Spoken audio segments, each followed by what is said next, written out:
시어머니가 우리 부모님을 촌뜨기라 욕했다. 나는 참지 못하고 한마디 대꾸했다가 작은 시숙에게 머리채를 잡혀 벽에 부딪혔다. 남편은 오히려 내가 말대꾸한 것이 잘못이라고 했다. 나는 즉시 회사 자금 890억 원을 동결시키고 해결사를 불러 차씨 일가 하나도 남기지 말라고 지시했다. 세상의 모든 일에는 배움이 있고 인간관계의 통달은 한편의 글과 같다. 진심을 나누는 가정사에 오신 것을 환영합니다. 오늘의 이야기는 제가 직접 겪은 일입니다. 오늘은 시어머니 주미숙 여사의 환갑잔치날이다.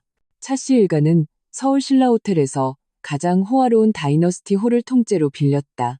크리스털 샹들리에가 눈부시게 빛나며 모든 사람의 얼굴을 환하게 비추었다.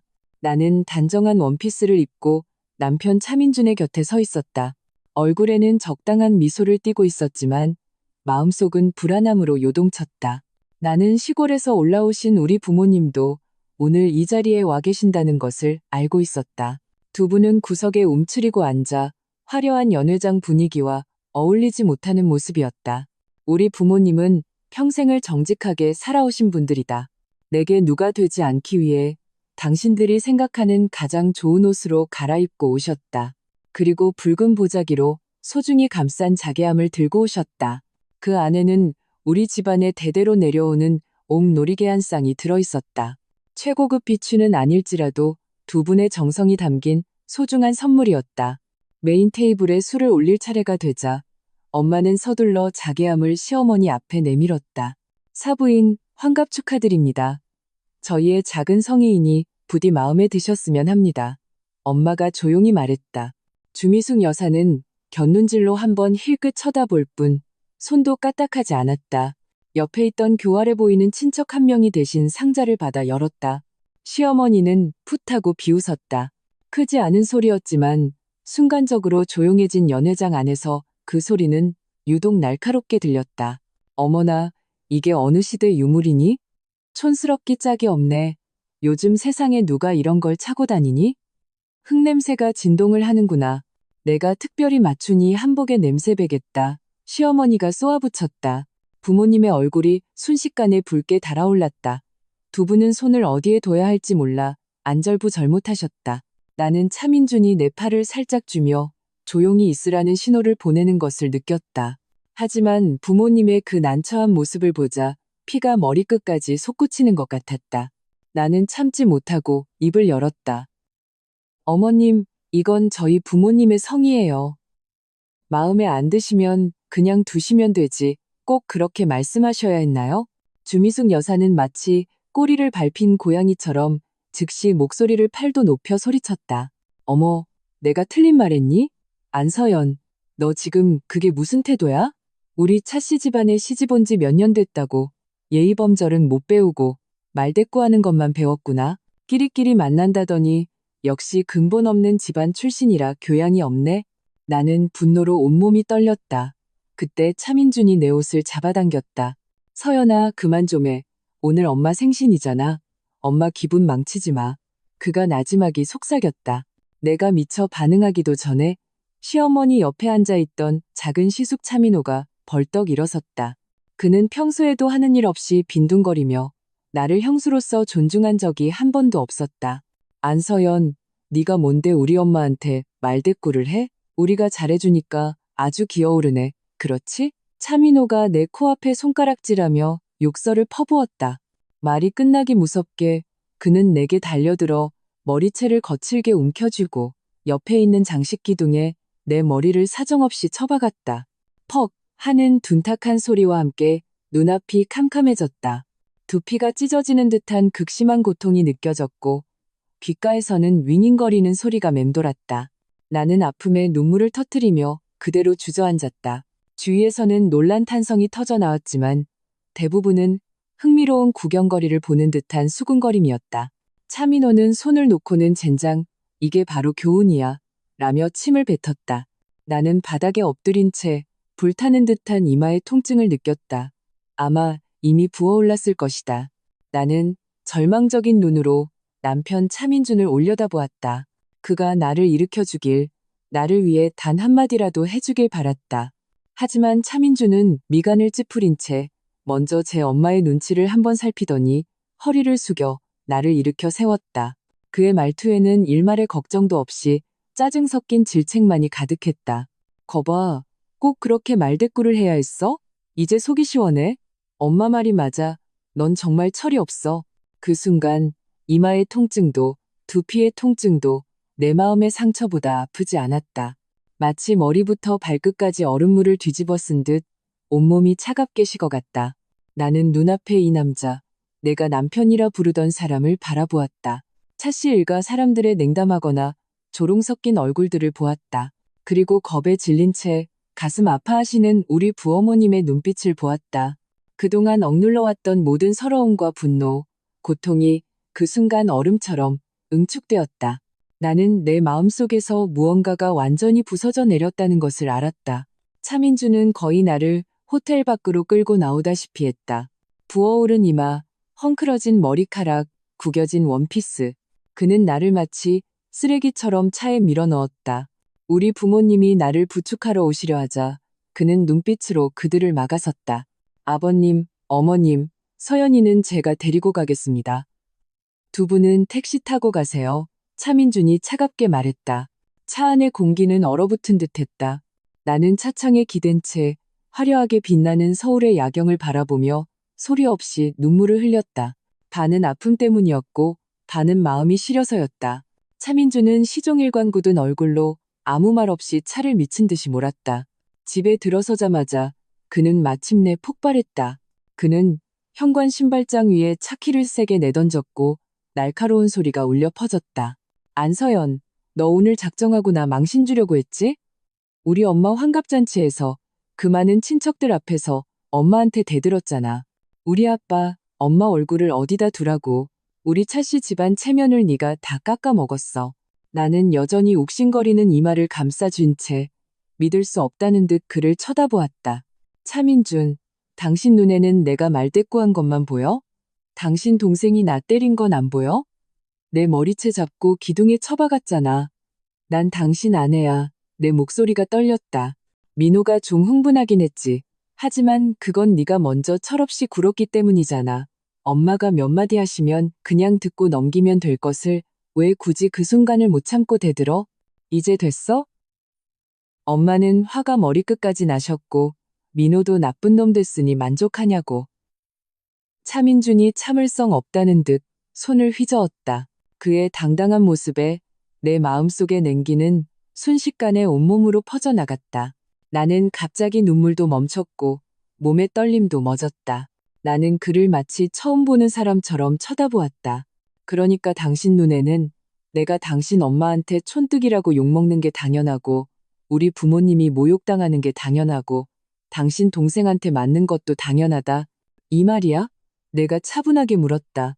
차민주는 내 평온한 태도에 오히려 더 화가 난 듯했다. 그건 모욕이 아니라 사실이잖아. 내 부모님은 원래 시골 출신이라 이런 자리에 어울리지 않아. 그런 촌스러운 걸 선물이라고 내놓으니 무시당할 수밖에. 내가 진작에 오지 말라고 하라고 했지? 네가 굳이 오라고 해서 이 사달이 난 거잖아. 오늘 일은 다 네가 자초한 거야. 내가 자초한 거라고? 나는 이 네 글자를 되뇌었다. 이 남자에 대한 마지막 기대가 완전히 꺼져버렸다. 그랬구나. 그의 마음속에서 우리 사이의 간극은 단 한 번도 좁혀진 적이 없었던 것이다. 나와 내 가족, 내 모든 것은 그와 차씨 일가 눈에는 언제나 한 수 아래였고 마음대로 짓밟아도 되는 존재였던 것이다. 차민주는 제 말이 옳다고 생각했는지 아니면 그저 다투기 싫었는지 짜증스럽게 넥타이를 풀었다. 됐다. 너랑 더 이상 싸우고 싶지 않아. 내일 아침에 엄마한테 가서 사과드려. 잘못했다고 싹싹 빌면 이번 일은 넘어갈 거야. 그리고 내 부모님 앞에서도 좀 조심해. 우리가 너 구박하는 줄 알게 하지 말고. 그는 말을 마치고는 평소처럼 서재로 향했다. 냉전으로 이 다툼을 끝내려는 속셈이었다. 차민준. 내가 그를 불러 세웠다. 내 목소리는 나 자신도 낯설 만큼 차가웠다. 그는 걸음을 멈추고 짜증스럽게 돌아보았다. 또 왜? 나는 그의 눈을 똑바로 쳐다보며 한자 한자 힘주어 말했다. 사과? 절대 안 해. 그리고 당신, 오늘을 기억해. 당신이 한 모든 말을 기억하라고. 차민주는 마치 세상에서 가장 웃긴 농담을 들은 것처럼 비웃었다. 기억해? 뭘 기억해? 안서연, 넌 고작 토라지는 것밖에 할 줄 아는 게 없잖아. 우리 차씨 집안을 떠나면 넌 아무것도 아니야. 그는 더 이상 나를 상대하지 않고 쾅소리를 내며 서재문을 닫았다. 거대한 문 닫는 소리가 텅 빈 거실에 울려 퍼졌다. 나는 어둠 속에 홀로 서 있었다. 이마에 상처가 욱신거리며 아파왔다. 하지만 그보다 더 선명한 것은 내 마음속에서 싹트기 시작한 결연한 의지였다. 그가 맞았다. 과거의 안서연은 정말로 차씨 집안을 떠나면 아무것도 아니었을지 모른다. 하지만 안타깝게도 그와 차씨 일가 전체는 자기들 눈에 촌뜨기 며느리가 도대체 누구인지 전혀 모르고 있었다. 눈물은 이미 말랐다. 나는 화장실 거울 앞으로 다가가 멍든 이마를 한 초라한 여자를 보았다. 나는 손을 뻗어 멍든 곳을 살짝 건드렸다. 아픔에 숨을 들이마셨다. 하지만 이번에는 고통이 나약함을 가져오지 않았다. 오히려 강심제처럼 느껴졌다. 나는 거울 속의 나를 향해 천천히 차가운 미소를 지었다. 차민준, 차씨 일가, 너희들의 좋은 날은 이제 끝났어. 너희들이 그렇게 중시하는 돈, 체면, 그리고 그 위태로운 가족 기업.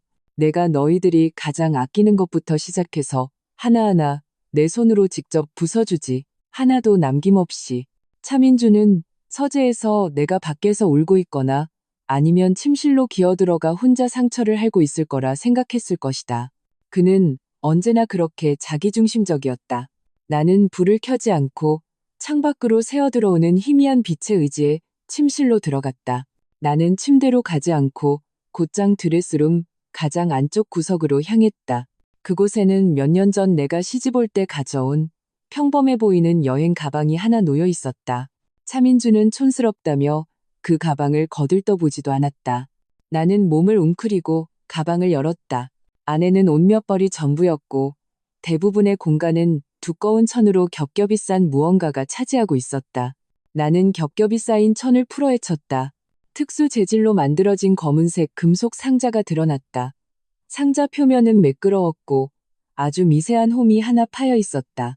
나는 손을 들어 목에 걸고 옷 속에 숨겨두었던 평범해 보이는 은색 펜던트를 꺼냈다. 펜던트 뒷면에는 작은 돌기가 있었다. 나는 그 돌기를 상자의 홈에 맞추고 가볍게 눌렀다. 찰칵하는 소리와 함께 상자가 열렸다. 안에는 금은보화가 아닌 몇 가지 물건만 들어있었다. 어떤 브랜드 로고도 없는 고풍스러운 디자인의 검은색 휴대폰, 달아빠진 것처럼 보이는 금속 카드 한 장, 그 위에는 복잡한 코드가 새겨져 있었다. 그리고 낡고 누렇게 변한 사진 한 장. 사진 속에는 훨씬 젊은 내가 날렵한 훈련복을 입고 위험 있는 노인 곁에 서 있었다. 배경은 황량한 훈련장이었다. 나는 그 휴대폰을 집어들었다. 차갑고 묵직한 감촉이 손에 전해졌다. 겉보기에는 구식 골동품 같았지만 나는 이것이 세계 최고 수준의 암호화 통신 장비 중 하나라는 것을 알고 있었다. 배터리는 10년 대기 상태를 유지할 수 있을 정도였다. 나는 옆면에 있는 유일한 버튼을 눌렀다. 화면이 켜지며 푸른빛이 내 얼굴을 비췄다. 나는 조금의 망설임도 없이 뼛속까지 새겨진 기억을 더듬어 길고 복잡한 번호를 눌렀다. 그리고 통화 버튼을 눌렀다. 전화는 거의 즉시 연결되었다. 저편에서는 아무런 인사도 없이 죽음과 같은 침묵만이 흘렀다. 마치 확인 명령을 기다리는 듯했다. 나는 수화기에 대고 평온하지만 거스를 수 없는 차가운 목소리로 말했다. 나야, 은채. 전화기 너머로 아주 미세하게 숨을 들이마시는 소리가 들렸다. 이내 더욱 정중한 침묵이 흘렀다. 나는 말을 이었다. 청소부 계획을 실행한다. 인증 코드 마이크 알파 79 찰리 제로. 첫 번째 지시 3분 내로 차성 그룹 및 그와 관련된 모든 자연인 차건우, 주미숙, 차민준, 차민호를 포함한 모든 추적 가능한 은행 계좌, 펀드, 주식 계좌를 동결시켜 우선 확보할 자금은 890억 원. 단 1원도 움직이지 못하게 만들어. 알겠나? 전화기 저편에서 마침내 낮고 감정 없는 남자의 목소리가 들려왔다. 명령 확인. 3분 후 실행합니다. 간결하고 불필요한 질문은 단 한마디도 없었다. 은채님, 귀환을 환영합니다. 통화가 끝났다. 나는 휴대폰을 귀에서 떼었다. 화면이 어두워졌다. 나는 휴대폰을 손안에 꽉 쥐었다. 그 차가운 감촉에 이마에 통증마저 가시는 듯했다. 나는 창가로 다가가 커튼을 살짝 젖히고 잠든 서울의 야경을 내려다보았다. 네온 사인이 반짝이고 차량의 불빛이 강물처럼 흘렀다. 화려한 세상이었다. 차씨 일가는 이 화려함 속에서 그저 조금 눈에 띄는 먼지에 불과했다. 3년, 나는 이름을 숨기고 모든 날카로움을 거두고 평범하고 심지어 나약해 보이는 아내로 살아가려 했다. 과거를 멀리하면 평범한 행복을 얻을 수 있을 거라 믿었다. 하지만 현실은 내 뺨을 가장 세게 후려쳤다. 어떤 사람들은 네가 물러설수록 더 우습게 보고 괴롭힌다. 차민주는 내가 차씨 집안을 떠나면 아무것도 아니라고 했다. 그는 틀렸다. 아주 크게 틀렸다. 내가 차씨 집안을 떠나 아무것도 아닌 게 아니라 차씨 집안이 안씨 가문, 아니 은채라는 이름이 상징하는 힘을 떠나면 정말로 아무것도 아니게 될 것이다. 지난 3년간 내가 암암리에 동원한 자원과 인맥은 보이지 않는 거미줄처럼 이미 차성그룹의 명맥을 파고들었다. 단지 내가 그물을 거두지 않았을 뿐이다. 원래는 차민준이 초기에 보여주었던 그 가식적인 다정함을 봐서라도 그들에게 살길을 열어줄 생각이었다. 안타깝게도 그들 스스로가 그 길을 막아버렸다. 890억 원. 이것은 차씨 일가의 표면적인 내가 직접 통제하고 동결시킬 수 있는 유동 자산에 불과하다. 그들을 순식간에 구름 위에서 땅바닥으로 떨어뜨리기에 충분한 금액이다. 자금줄이 막히고 프로젝트는 중단되고 채권자들이 문을 두드릴 것이다. 그리고 이것은 단지 시작에 불과했다. 나는 상자 곁으로 돌아가 금속 카드를 집어들었다. 손가락으로 그 위에 새겨진 차가운 각인을 만졌다. 한 사람의 이름이 마음속에 떠올랐다. 모경원. 그는 할아버지의 가장 유능한 신복이자 과거 내 진짜 신분을 알고 있으며 절대적으로 신뢰할 수 있는 몇 안 되는 사람 중 하나였다. 이제 그를 부를 때가 되었다. 나는 다시 암호화 휴대폰을 들고 두 번째 짧은 메시지를 보냈다. 경원, 여기로 와. 차씨 일가, 하나도 남기지 마. 메시지가 성공적으로 전송되었다. 나는 휴대폰과 카드를 다시 상자에 넣고 천으로 감싸 여행 가방 가장 깊숙한 곳에 넣었다. 모든 과정에서 내 손가락은 한치의 떨림도 없었다. 모든 것을 마친 후 나는 화장실에 들어가 찬물로 세수했다. 거울 속에 비친 멍든 이마를 한 채 차가운 눈빛을 한 여자를 보았다. 복수의 불꽃이 이미 내 눈띠에서 활활 타오르고 있었다. 차민준, 내가 뭘 할 수 있냐고 물었지? 넌 곧 알게 될 거야. 그날 밤 나는 이상할 정도로 깊이 잠들었다. 이마의 멍은 여전히 욱신거렸지만 3년 동안 내 마음을 짓누르던 커다란 돌덩이가 치워진 것 같았다. 폭풍이 몰려오고 있다는 것을 알았다. 하지만 이번에는 내가 바로 폭풍의 눈이었다. 날이 희미하게 밝아올 무렵 차민준이 서재에서 나왔다. 그는 밤새 잠을 설쳤는지 얼굴이 초췌하고 눈밑이 거무칙칙했다. 그는 내가 태연하게 부엌에서 우유를 데우고 있는 것을 보고는 잠시 멈칫했다. 이내 다시 얼굴이 굳어졌다. 넌 지금 뭐 먹을 기분이나? 안서연, 내가 분명히 말하는데 오늘 엄마한테 가서 무조건 사과해. 그렇지 않으면 이 집에서 나가. 그의 목소리는 거칠었다. 나는 느긋하게 우유를 컵에 따르며 그를 쳐다보지도 않고 말했다. 차민준, 그 말은 너무 늦었어. 이 집은 내가 있고 싶으면 있고 나가고 싶으면 당신이 빌어도 소용없어. 차민준은 내 태도에 격분하여 몇 걸음에 다가와 내 손목을 잡으려 했다. 안서연, 너 미쳤어? 내가 정말 너한테 손찌검 못할 것 같아? 바로 그때 초인종이 울렸다. 딩동, 딩동. 거부할 수 없는 기세로 소리가 급하게 울렸다. 화가 끊긴 차민주는 더욱 짜증을 냈다. 누구야, 이 새벽부터. 그는 경비실이나 택배 기사라고 생각하며 분노의 차문으로 걸어가 확 열어젖혔다. 문 앞에 서 있는 사람들을 보고 그는 순간적으로 얼어붙었다. 한 명이 아니었다. 3명이었다. 선두에 선 남자는 키가 185cm는 좋게 넘어 보였다. 그는 재단이 완벽한 검은색 정장을 입고 있었지만 넥타이는 매지 않고 셔츠 깃을 살짝 풀어 날렵한 쇄골 라인을 드러내고 있었다. 그는 30세가 채 안 되어 보였고 이목구비는 뚜렷하고 잘생겼지만 눈빛에서는 지울 수 없는 날카로움이 뿜어져 나왔다. 매처럼 예리한 눈빛이었다. 그는 그저 서 있기만 했는데도 강력한 압박감이 느껴졌다. 그의 뒤에는 동양 검은색 정장을 입은 두 남자가 꼿꼿한 자세로 무표정하게 서 있었다. 마치 두 개의 철탑 같았다. 차민주는 그 기세에 눌려 저도 모르게 위축되었다. 누구세요? 집 잘못 찾아오셨. 그가 더듬거리며 물었다. 선두의 남자는 그를 거들떠보지도 않았다. 그의 시선은 차민준을 넘어 거실에 서 있는 나에게로 향했다. 그의 차가운 두 눈은 내 이마에 선명한 멍자국을 보자 순간적으로 가늘어지며 섬뜩한 한기가 스쳐 지나갔다. 하지만 곧 평정을 되찾았다. 그가 입을 열었다. 목소리는 낮고 힘이 있었으며 거스를 수 없는 공손함이 담겨 있었다. 아가씨, 왔습니다. 그 아가씨라는 한마디에 차민주는 완전히 멍해졌다. 그는 놀라움과 의심이 가득한 얼굴로 나를 돌아보았다. 나는 우유 컵을 들고 문 앞으로 걸어가 그 남자에게 고개를 끄덕였다. 경원 씨, 들어와요. 모경원은 가볍게 고개를 숙이고 안으로 들어서려 했다. 차민준이 무의식적으로 막으려 했지만 모경원 뒤에 있던 부하 한 명의 눈빛에 저지당했다. 그 눈빛에 담긴 경고의 의미가 너무나 강렬해서 차민준은 감히 움직이지 못했다. 모경원은 마치 자기 집처럼 자연스럽게 안으로 들어왔다. 그가 데려온 두 사람은 문양 옆에 마치 문지기처럼 버티고 섰다. 차민주는 놀라움과 분노가 뒤섞인 채 문을 닫고 따라 들어오며 모경원을 가리켰다. 안서연, 이게 도대체 어떻게 된 거야? 이 사람 누구야? 네가 아가씨라고?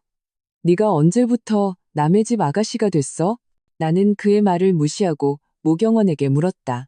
일은 다 파악됐어요? 모경원은 정장 안주머니에서 얇은 태블릿 PC를 꺼내 내게 건넸다. 파악됐습니다.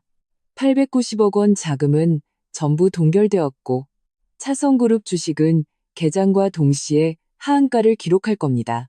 이것은 차씨 일가의 자산 목록과 일부 불법적인 거래 기록을 정리한 초기 보고서입니다. 나는 태블릿을 받아들고 대충 훑어보았다. 차민주는 890억 동결, 주가 하한가라는 단어를 듣자 얼굴이 순식간에 새하얗게 질렸다. 그는 달려들어 태블릿을 빼앗으려 하며 소리쳤다. 무슨 동결, 무슨 하한가, 안서연, 너 지금 무슨 짓을 하는 거야? 똑똑히 말해. 모경원은 그저 가볍게 팔을 들어 차민준을 막았다. 마치 먼지를 털어내듯 가벼운 동작이었지만 차민준은 그 힘에 밀려 비틀거리다. 하마터면 넘어질 뻔했다. 모경원은 그를 차갑게 쏘아보았다. 마치 윙윙거리는 파리를 보는 듯한 눈빛이었다. 차민준 씨, 조용히 하시는 게 좋을 겁니다. 차민준은 그 눈빛에 얼어붙어 입을 벌렸지만 아무 소리도 내지 못했다. 그는 나를 보고 다시 모경원을 보았다. 마침내 갑자기 나타난 이 남자가 보통 인물이 아니며 나와 이 남자 사이의 관계가 그에게 전례 없는 공포를 안겨주고 있다는 것을 깨달았다. 나는 태블릿을 내려놓고 모경원에게 말했다. 첫 단계는 끝났군요. 다음은 그들이 가장 중시하는 체면부터 찢어주세요. 모경원이 고개를 끄덕였다. 알겠습니다. 그 평창동 빌라의 소유권은 명확하니 언제든 회수 가능합니다. 나는 컵에 남은 마지막 우유 한 모금을 마시고 차민준에게 차가운 미소를 지어 보였다. 들었어, 차민준? 쇼는 이제 막 시작됐어. 차민준은 다리에 힘이 풀려 그대로 바닥에 주저앉았다. 그의 얼굴은 새하얗게 질려 있었고 입으로는 여전히 말도 안 돼. 이건 절대 불가능해. 날 겁주려는 거지? 안서연, 네가 무슨 수로마이토라고 무의식적으로 중얼거렸다. 바로 그때 그의 휴대폰이 마치 저승사자의 부름처럼 울리기 시작했다. 날카로운 벨소리가 조용한 거실 안에서 유독 귀에 거슬렸다. 차민주는 마치 구명더처라도 잡은 듯 허둥지둥 휴대폰을 꺼냈다. 화면에는 아버지 차건우 회장의 이름이 떠 있었다. 그는 떨리는 목소리로 전화를 받았다. 아, 아버지. 그가 겨우 한 글자를 내뱉자마자 전화기 너머로 차건우의 포효에 가까운 목소리가 터져나왔다. 목소리가 너무 커서 옆에 서 있던 나조차 희미하게 들을 수 있을 정도였다. 민준아, 이 멍청한 놈아, 너 도대체 밖에서 무슨 천인공노할 짓을 저지른 거야? 회사 자금이 어떻게 된 거냐고? 차민준은 아버지의 호통에 완전히 얼어붙었다. 아, 아버지. 무슨 자금이요? 전 몰라요. 몰라? 방금 전 5분도 안 돼서 회사 모든 계좌가 법인 계좌, 예비 계좌, 그리고 네 엄마랑 내 개인 계좌까지 전부 동결됐어. 단 1원도 인출할 수가 없어. 은행에서는 최고 등급의 리스크 관리 지침에 따른 조치라고만 하고 구체적인 이유는 알려줄 수 없대. 우리 차성그룹 장부에 있던 900억 가까운 돈이 순식간에 움직일 수 없는 죽은 숫자가 되어버렸다고. 차건우의 목소리는 분노로 떨렸다. 차민준의 눈이 휘둥그레졌다. 그는 믿을 수 없다는 듯 나를 보았다가 내 곁에 산처럼 서 있는 모경원을 보았다. 그의 얼굴에서 핏기가 완전히 사라졌고 입술을 파르르 떨며 아무 말도 하지 못했다. 전화기 너머로 차건우의 포효는 계속되었다. 당장 지급해야 할 자재대금은 어떡하고 공사장 인부 수천 명의 월급은 내일 모레 지급해야 하는데 은행 대출 이자는 오늘 오후에 빠져나가고 여러 프로젝트 잔금도 정산해야 하는데 자금줄이 끊기면 이건 그냥 파산이야. 차민준, 말해봐. 너지? 네가 밖에서 무슨 더러운 짓이라도 벌여서 건드리지 말아야 할 사람을 건드린 거지? 차민준은 마침내 울먹이는 목소리로 변명했다. 아, 아니에요. 아버지, 정말 아니에요. 저는 아무것도 몰라요. 서연이가, 안서연이 벌인 짓이에요. 전화기 저편은 몇 초간 침묵했다. 이내 더 격렬한 분노가 터져나왔다. 개소리 마. 그 안서연, 시골뜨기 계집애 하나가 무슨 수로 우리 차씨 집안 수백억 자금을 동결시켜. 차민준, 이 와중에도 거짓말을 해? 당장 회사로 튀어와. 당장. 해결 못하면 우리 차씨 집안은 끝장이야. 전화는 거칠게 끊기고 뚜뚜하는 신호음만 남았다. 차민준은 휴대폰을 든 채 마치 영혼이 빠져나간 사람처럼 차가운 바닥에 멍하니 앉아 있었다. 그는 나를 올려다보았다. 그의 눈에는 공포와 망연자실함, 그리고 믿을 수 없다는 감정이 뒤섞여 있었다. 서연아, 너 도대체 누구야? 어떻게, 그게 890억인데. 그가 중얼거렸다. 나는 대답하지 않고 목이 말라 물을 한 잔 더 따랐다. 모경원은 가장 유능한 비서처럼 허리를 살짝 굽혀내게 보고했다. 아가씨, 효과는 즉각적으로 나타나고 있습니다. 차성그룹과 거래하는 몇몇 은행과 주요 협력업체들은 이미 소식을 들었을 겁니다. 공포 심리가 확산되고 있으며 굿이 주식시장이 개장하면 차성그룹의 주가는 바로 하한가로 직행할 겁니다. 나는 고개를 끄덕였다.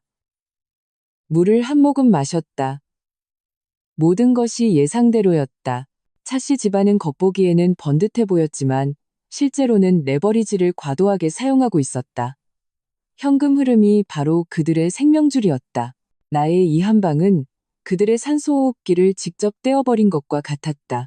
차민준은 모경원의 말을 들으며 얼굴에 절망이 더욱 깊어졌다.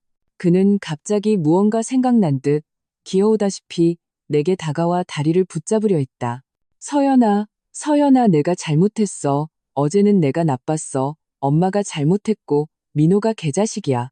제발 아량을 베풀어서 이번 한 번만 우리를 용서해줘. 빨리 자금 동결 풀어줘. 안 그러면 우리 집안 정말 망해. 그가 애원했다. 나는 가볍게 한 걸음 비켜 그의 손길을 피했다. 나는 공포로 일그러진 그의 얼굴을 보았다. 내 마음에는 어떠한 동요도 없이 차가운 혐오감만 일었다. 차민준, 어제 당신 엄마가 우리 부모님을 촌뜨기라고 욕할 때, 당신 동생이 내 머리채 잡고 벽에 처박을 때, 당신이 나더러 말대꾸한 게 잘못이라고 질책할 때, 왜 나를 용서해줄 생각은 안 했지? 내가 담담하게 말했다. 차민준은 할 말을 잃고 그저 내가 잘못했어. 정말 잘못했어. 라고 반복할 뿐이었다. 나는 물컵을 내려놓고 모경원에게 말했다. 여긴 공기가 안 좋네요. 갑시다. 모경원이 고개를 숙였다. 차는 아래층에 준비되어 있습니다. 나는 바닥에 쓰러진 그 초라한 남자를 더 이상 쳐다보지도 않고 곧장 문으로 향했다. 차민준의 곁을 지날 때 나는 잠시 걸음을 멈췄지만 고개를 숙이지는 않았다. 차민준, 이건 그냥 전체 요리일 뿐이야. 너희 차씨 집안이 내게, 우리 부모님께 진 빚, 내가 원금의 이자까지 쳐서 하나하나 다 받아낼 거야. 똑똑히 기다리고 있어. 나는 문을 열고 모경원과 함께 밖으로 나갔다. 문 밖에서 2명의 검은 옷을 입은 부하들이 소리 없이 뒤를 따랐다. 등 뒤에서 차민준의 절망적인 짐승 같은 울음소리가 들려왔다. 새로운 날이 시작되었다. 차씨 집안의 악몽도 정식으로 막을 올렸다. 모경원의 차는 검은색 마이바흐였다. 묵직하게 아파트 아래에 서 있었다. 그는 내게 차문을 열어주고 손으로 문틀 위를 조심스럽게 감싸주었다. 나는 차에 올라탔다. 차 안은 가죽 시트의 은은한 향기로 가득했다. 차민준의 담배 냄새 찌든 BMW와는 완전히 달랐다. 차는 부드럽게 단지를 빠져나갔다. 모경원은 내 옆자리에 앉아 서류철 하나를 건넸다. 아가씨, 이것은 평창동 8호 빌라의 완전한 소유권 증명서 및 관련 증여 공증 사본입니다. 소유권은 명확하게 100% 아가씨 명의로 되어 있습니다. 나는 서류를 받아들고 대충 훑어보았다. 그 빌라는 차민준이 나를 진심으로 사랑한다는 것을 보여주기 위해 그의 부모를 졸라내게 선물한 결혼 선물이었다. 그때 주미숙 여사는 마치 자선을 베푸는 듯한 표정으로 시골 계집애가 복덩이를 만났구나 라고 말했었다. 지금 생각하니 정말 아이러니했다. 그들은 이 증여가 언젠가 정말로 내 손에 회수될 것이라고는 상상도 못했을 것이다. 빌라로 바로 가죠. 내가 말했다. 모경원이 고개를 끄덕이고 앞좌석의 기사에게 지시했다.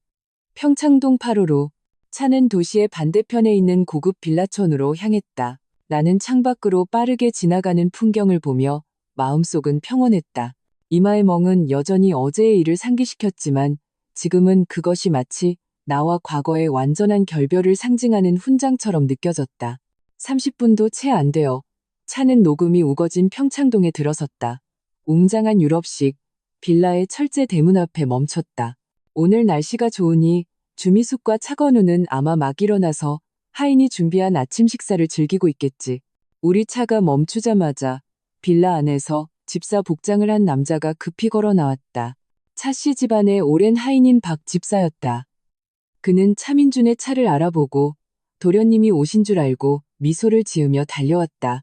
하지만 차에서 내린 나와 내 뒤에 선 위압적인 모경원과 다른 2명의 검은 옷 부하들을 보자 그의 미소는 얼굴에 그대로 굳어버렸다. 사모님, 어쩐 일이십니까? 이분들은 박 집사가 더듬거리며 말했다. 나는 그를 무시하고 모경원이 데려온 사람들에게 눈짓했다. 그중 한 명이 앞으로 나서 서류 봉투에서 공식 서류 사본을 꺼내 박 집사의 손에 쥐어주었다. 이것은 안서연 여사님의 소유권 증명서 및 주택 회수 통지서입니다. 지금 이 시간부로 이 빌라는 정식으로 회수됩니다. 30분 내로 집안의 모든 인원은 개인 물품을 챙겨 퇴거하십시오. 그 부하가 차갑게 말했다. 박 집사는 그 종이를 든 채 손을 사시나무 떨듯 떨었다. 얼굴이 새하얗게 질렸다. 그는 나를 보고 내 이마의 상처를 보고 무언가 깨달은 듯 뒤돌아 허둥지둥 집으로 뛰어들어갔다. 뛰면서 소리쳤다. 회장님, 사모님, 큰일 났습니다. 작은 사모님께서 사람들을 데리고 집을 뺏으러 오셨습니다. 나와 모경원은 사람들을 데리고 천천히 정원으로 들어섰다. 정원의 아침 식탁 위에는 우유가 아직 김을 내뿜고 있었다. 주미숙은 실크 잠옷 차림이었고 차건우는 운동복 차림이었다. 두 사람은 박 집사의 외침에 놀라 의아한 표정으로 일어서 있었다. 주미숙은 나를 보자마자 내 이마에 선명한 멍자국을 보았다. 그녀는 먼저 놀라더니 이내 습관적으로 시어머니의 위세를 부리며 날카롭게 소리쳤다. 안서연, 잊을 수 없는 것. 네가 감히 여길 와? 네가 민준이를 어떻게 만들었는지 봐. 회사 일도 네가 꾸민 짓이지? 이 불량배 같은 것들을 데리고 와서 뭘 어쩌려는 거야? 차건우도 굳은 얼굴로 나를 손가락질했다. 안서연, 당장 내 사람들 데리고 꺼져. 그리고 나랑 회사로 가서 자금 동결 문제 똑똑히 설명해. 그렇지 않으면 가만 안 둘 줄 알아. 나는 그들의 말을 들으며 그저 우스울 뿐이었다. 이 지경에 이르렀는데도 그들은 여전히 자신들이 나를 마음대로 주무를 수 있다는 환상 속에 살고 있었다. 나는 말없이 모경원의 손에서 진짜 소유권 증명서를 받아들고 그들 앞에 식탁 위에 던졌다. 우유 컵이 쓰러지며 하얀 우유가 서류 한쪽을 적셨지만 권리자 안서연이라는 굵은 글씨는 선명하게 보였다. 똑똑히 보세요. 이 집은 제 겁니다. 지금부터 회수하겠습니다. 30분 드릴 테니 당신들 물건 챙겨서 나가세요. 내가 평온하게 말했다. 주미숙과 차건우는 서류를 내려다보며 얼굴색이 순식간에 변했다. 주미숙은 꼬리를 밟힌 고양이처럼 비명을 질렀다. 개소리 마. 이 집은 우리 차씨 집안 거야. 네가 빌고 빌어서 우리가 선물로 준 거라고. 정말 내 것인 줄 알아? 이 배은망덕한 것. 차건우는 그래도 사업가 출신이라 주미숙보다는 침착했지만 서류를 든 그의 손도 떨리고 있었다. 안서연, 설령집이 내 명의로 되어 있다 해도 이건 가족 간의 증여고 조건이 있는 거야. 네가 지금 이렇게 하는 건 불법이야. 내가 널 고소할 수 있어. 그가 억지로 평정을 가장하며 말했다. 모경원이 앞으로 한 걸음 나섰다. 그 한 걸음만으로도 그 보이지 않는 압박감에 차건우는 뒷말을 삼켰다. 모경원의 목소리는 높지 않았지만 절대적인 권위가 실려 있었다. 차 회장님, 증여계약서에는 조건 없는 증여라고 명확히 기재되어 있습니다. 불법에 관해서라면 모경원은 잠시 말을 멈추고 주미숙과 차건우를 차가운 칼날 같은 눈빛으로 훑었다. 귀사에서 지난 3년간 서해안 개발 프로젝트와 항만 프로젝트에서 행했던 그 합법적인 조작들에 대해 제가 상기시켜드릴 필요가 있을까요? 아니면 지금 바로 검찰청 사람들을 불러서 이 가족 내부 문제를 함께 검토해볼까요? 차건우의 얼굴이 순식간에 잿빛으로 변했다. 입술을 파르르 떨며 한마디도 하지 못했다. 그는 모경원의 말이 암시하는 것이 자신을 감옥에 쳐넣기에 충분하다는 것을 분명히 깨달았다. 주미숙은 아직 상황 파악이 안 됐는지 생떼를 쓰며 그 서류를 잡아채려 했다. 난 몰라. 여긴 내 집이야. 안 나가. 안서연, 네가 감히 날 쫓아내? 내가 여기서 죽어버릴 거야? 그녀가 울부짖었다. 나는 더 이상 그들과 말을 섞고 싶지 않았다. 모경원이 데려온 사람들에게 고갯짓했다. 2명의 검은 옷 부하가 즉시 앞으로 나가 차건우와 주미숙을 식탁에서 정중히 일으켰다. 그들의 동작은 거칠지 않았지만 절대 저항할 수 없는 힘이 실려 있었다. 주미숙은 발버둥치며 욕설을 퍼부으려 했지만 부하 중 한 명의 차가운 눈빛에 겁을 먹고 입을 다물었다. 그저 훌쩍거리며 울 뿐이었다. 박 집사와 몇몇 하인들은 어쩔 줄 모르고 안절부절못하며 서 있었다. 나는 그들에게 말했다. 여기 남아서 내 집을 관리할 사람은 남으세요. 월급은 그대로 드립니다. 원하지 않는 분은 지금 짐 챙겨서 정산하고 나가세요. 하인들은 서로 눈치를 보다가 결국 대부분 떠나는 것을 선택했다. 오직 박 집사만이 잠시 망설이다가 사모님, 아니, 안 여사님, 제가 남겠습니다. 라고 말했다. 나는 그를 한번 쳐다보고는 말없이 고개를 끄덕여 허락했다. 감히 내게 손을 댄 그 개자식, 차민호. 내가 그를 잊을 리가 없었다. 모경원의 일처리는 신속했다. 우리가 빌라에서 차로 돌아오자마자 그는 내게 태블릿을 건넸다. 아가씨, 차민호의 위치가 파악됐습니다. 강남의 클럽 메이즈에 있습니다. 어젯밤부터 지금까지 정신없이 놀고 있습니다. 태블릿 화면에는 클럽 입구에 CCTV 영상이 떠 있었다. 흐릿했지만 차민호의 그 눈에 띄는 빨간색 스포츠카는 알아볼 수 있었다. 가장 눈에 잘 띄는 곳에 주차되어 있었다. 나는 차갑게 웃었다.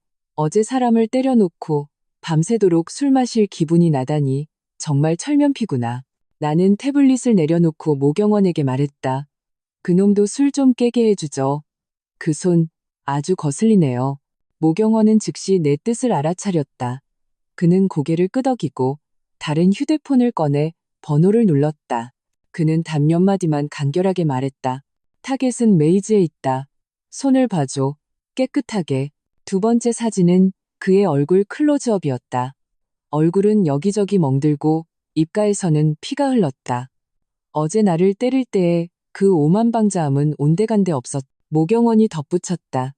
저희 사람이 클럽 내 시비에 섞여 그를 뒷골목으로 유인했습니다. 평범한 술집 싸움처럼 보이도록 처리했습니다.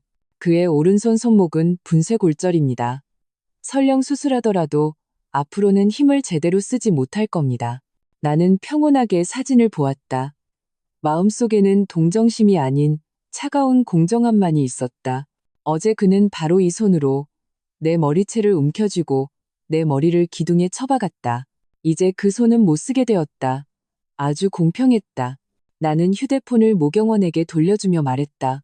기회를 봐서 이 사진들을 차민준과 그 부모가 우연히 보게 하세요. 모경원이 고개를 숙였다. 알겠습니다.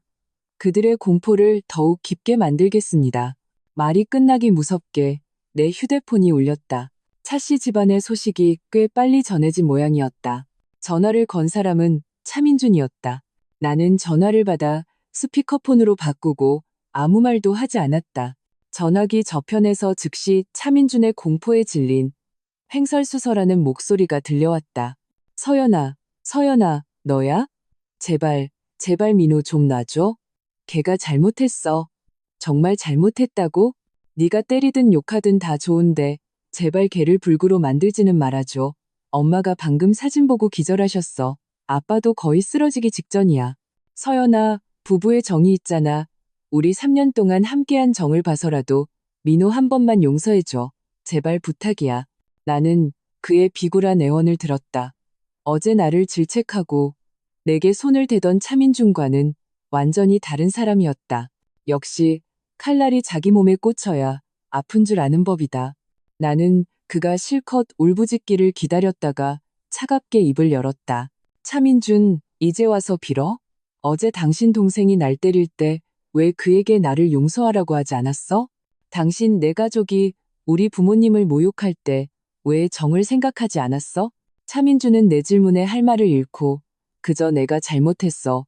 우리 가족이 다 잘못했어. 서연아, 도대체 어떻게 해야 내 화가 풀리겠어? 말만 해. 말만 하면 내가 다 할게. 라고 반복할 뿐이었다. 나는 피식 웃었다. 그 웃음소리는 수화기를 통해 차민준을 소름 끼치게 했을 것이다. 화가 풀려? 차민준, 너무 간단하게 생각하네. 아직 시작도 안 했어. 너희 차씨 집안이 내게 진 빚, 이제 막 갚기 시작했을 뿐이야. 그리고 차민호에 대해서는 나는 잠시 말을 멈추고 가볍지만 뼈가 있는 어조로 말을 이었다. 그에게 전해. 이건 그냥 작은 교훈일 뿐이라고. 그 손, 앞으로 평생 그를 상기시켜 줄 거야. 어떤 사람은 건드리면 안 된다는 것을. 그리고 너희 차씨 일가 모두 똑똑히 기다리고 있어. 아무도 못 빠져나가. 나는 더 이상 전화기 저편에서 들려오는 차민준의 절망적인 울음소리를 듣지 않고 그대로 전화를 끊었다. 차는 번화가 속 조용한 고급 오피스텔 단지로 들어섰다. 모경원은 이미 나를 위해 새로운 거처를 마련해 두었다. 이곳은 보안이 철저해서 차씨 집안 사람들에게 시달릴 일이 없을 것이다. 나는 차에서 내려 새로운 환경을 바라보며 깊게 숨을 들이마셨다. 공기 중에 답답함이 조금은 가신 것 같았다. 차민호에 대한 복수는 피로 쓴 첫 장이었다. 이제 차민준과 그가 가장 중시하는 사업이 다음 차례였다. 차민호의 손이 부러졌다는 소식은 이미 정신없는 차씨 집안에 또 하나의 폭탄을 터뜨렸다. 주미숙은 몇 번이나 울다 기절했고 차건우는 분노로 혈압이 치솟아 하마터면 입원할 뻔했다고 한다. 하지만 이 모든 것은 전체 요리의 에피타이저일 뿐. 나는 스크린에 나타난 절벽 같은 주가 곡선을 보며 고개를 끄덕였다. 하지만 아직 부족했다. 차민준은 차씨 집안이 공들여 키운 후계자로서 그룹의 현재 가장 핵심적이고 가장 큰 투자가 이루어진 프로젝트 클라우드시티 스마트 도시 단지를 책임지고 있었다. 이 프로젝트가 성공하면 차씨 집안은 혹시나 한 줄기 생명줄을 잡을 수 있을지도 모른다. 물론 나는 그에게 어떤 성공의 기회도 줄 생각이 없었다. 나는 스크린의 클라우드시티 프로젝트 아이콘을 가리켰다. 이 프로젝트는 차민준의 심혈을 기울인 작품이자 그가 지금 유일하게 붙잡을 수 있는 구명다차예요. 이걸 완전히 망가뜨려야 해요. 그가 제 손으로 망가뜨리게 만들어야 합니다. 모경원은 즉시 내 뜻을 알아차리고 프로젝트의 상세 자료를 띄웠다. 이 프로젝트는 초기 투자금이 막대하여 차성그룹이 대량의 유동자금을 전용했고 은행의 초과담보 대출을 받았습니다. 현재 가장 중요한 기술 연동 및 승인 단계에 있습니다. 핵심 기술 지원 업체는 미래테크인데 그 CEO는 기술자 출신으로 명예와 계약 세부 사항을 극도로 중시하는 인물입니다. 내 머릿속에 계획이 빠르게 그려졌다. 이 프로젝트의 가장 치명적인 약점을 찾아내거나 아니면 약점을 하나 만드세요. 그리고 가장 중요한 자리에서 차민준이 그 약점을 미래테크 사람들 앞에서 직접 노출하게 만드세요. 언론이 그 장면을 우연히 포착하면 더 좋고요. 알겠습니다. 모경원의 손가락이 가상 키보드 위에서 빠르게 움직이며 프로젝트 핵심팀의 명단과 일정을 띄웠다. 3일 후 차성그룹 본사에서 매우 중요한 기술 협의회가 열립니다. 미래테크의 CEO와 기술 총괄이 모두 참석하고 차민준이 회의 주재자입니다. 절호의 기회입니다. 그럼 3일 후로 하죠. 내가 차갑게 말했다. 그날 차민준이 내놓는 핵심 데이터가 조작된 것이고 기술 전문가들이 한눈에 알아볼 수 있을 정도의 저급한 오류가 있도록 확실히 조치하세요. 동시에 영향력 있는 경제 매체 몇 군데를 섭외해서 시기적절하게 차성그룹의 근황을 취재하도록 하세요. 모경원은 요구사항을 기록하고 덧붙였다. 회의 시작 전에 차민준에게 충분한 압박을 가해 그가 정신을 차리지 못하고 최종 문서를 냉정하게 검토할 수 없도록 조치하겠습니다. 예를 들어 은행의 대출 상환 독촉, 협력업체의 공사 중단 통보, 그리고 그의 부모님이 병원에서 위독하다는 소식을 동시에 받게 하는 겁니다. 좋아요. 나는 모경원의 치밀함이 마음에 들었다. 살인주심, 살인주심. 그의 사업을 망가뜨리는 것뿐만 아니라 그가 혼란과 압박 속에서 스스로 모든 것을 망치게 만들어야 했다. 이후 3일간 차성그룹의 혼란은 계속해서 심화되었다. 끊임없이 나쁜 소식들이 다양한 경로를 통해 차민준에게 전달되었다.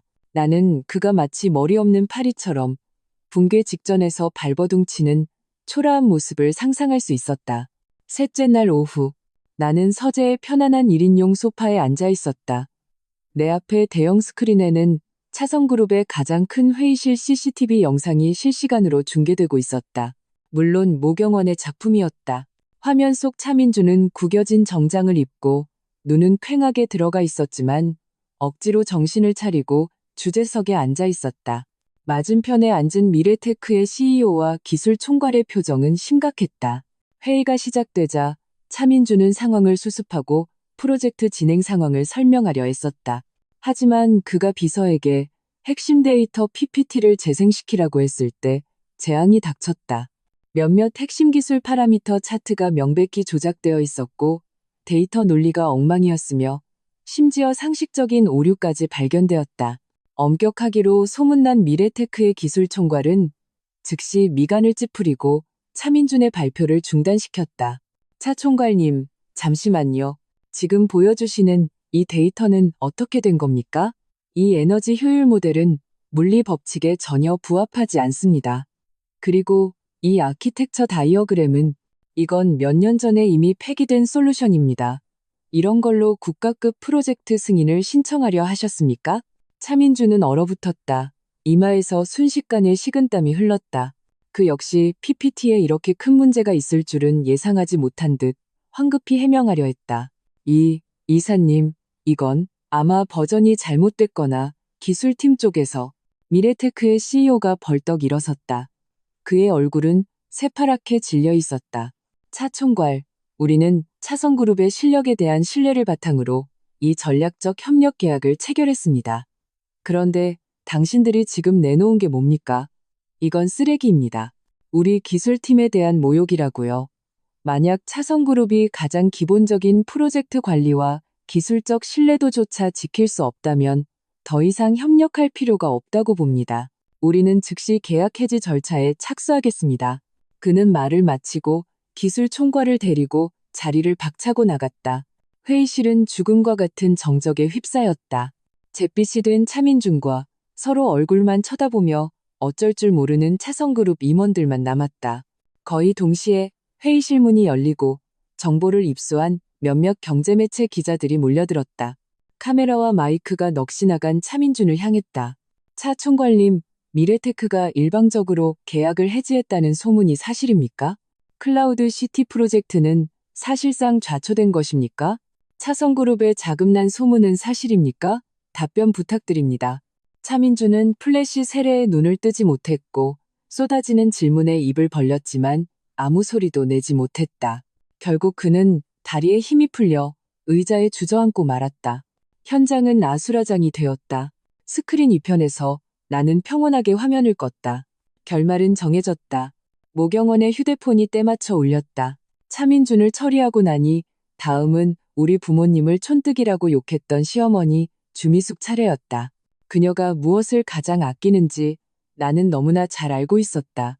차씨 집안 사모님이라는 신분, 그리고 차씨 집안의 돈으로 쌓아올린 소위 사모님 모임에서의 허영과 체면이 아니겠는가. 그렇다면 나는 그녀가 가장 소중히 여기는 것들을 하나하나 내 손으로 직접 찢어버릴 것이다. 차건우와 차민준은 지금쯤 회사 문제로 정신이 없을 것이다.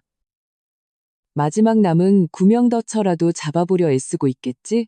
내게 빌라에서 쫓겨나 임시로 호텔 스위트룸에 머물고 있는 주미숙은 아마 아직도 차씨 집안이 위기를 넘기고 자신이 계속해서 부유한 사모님으로 살 수 있을 거라는 한 가닥 환상을 품고 있을 것이다.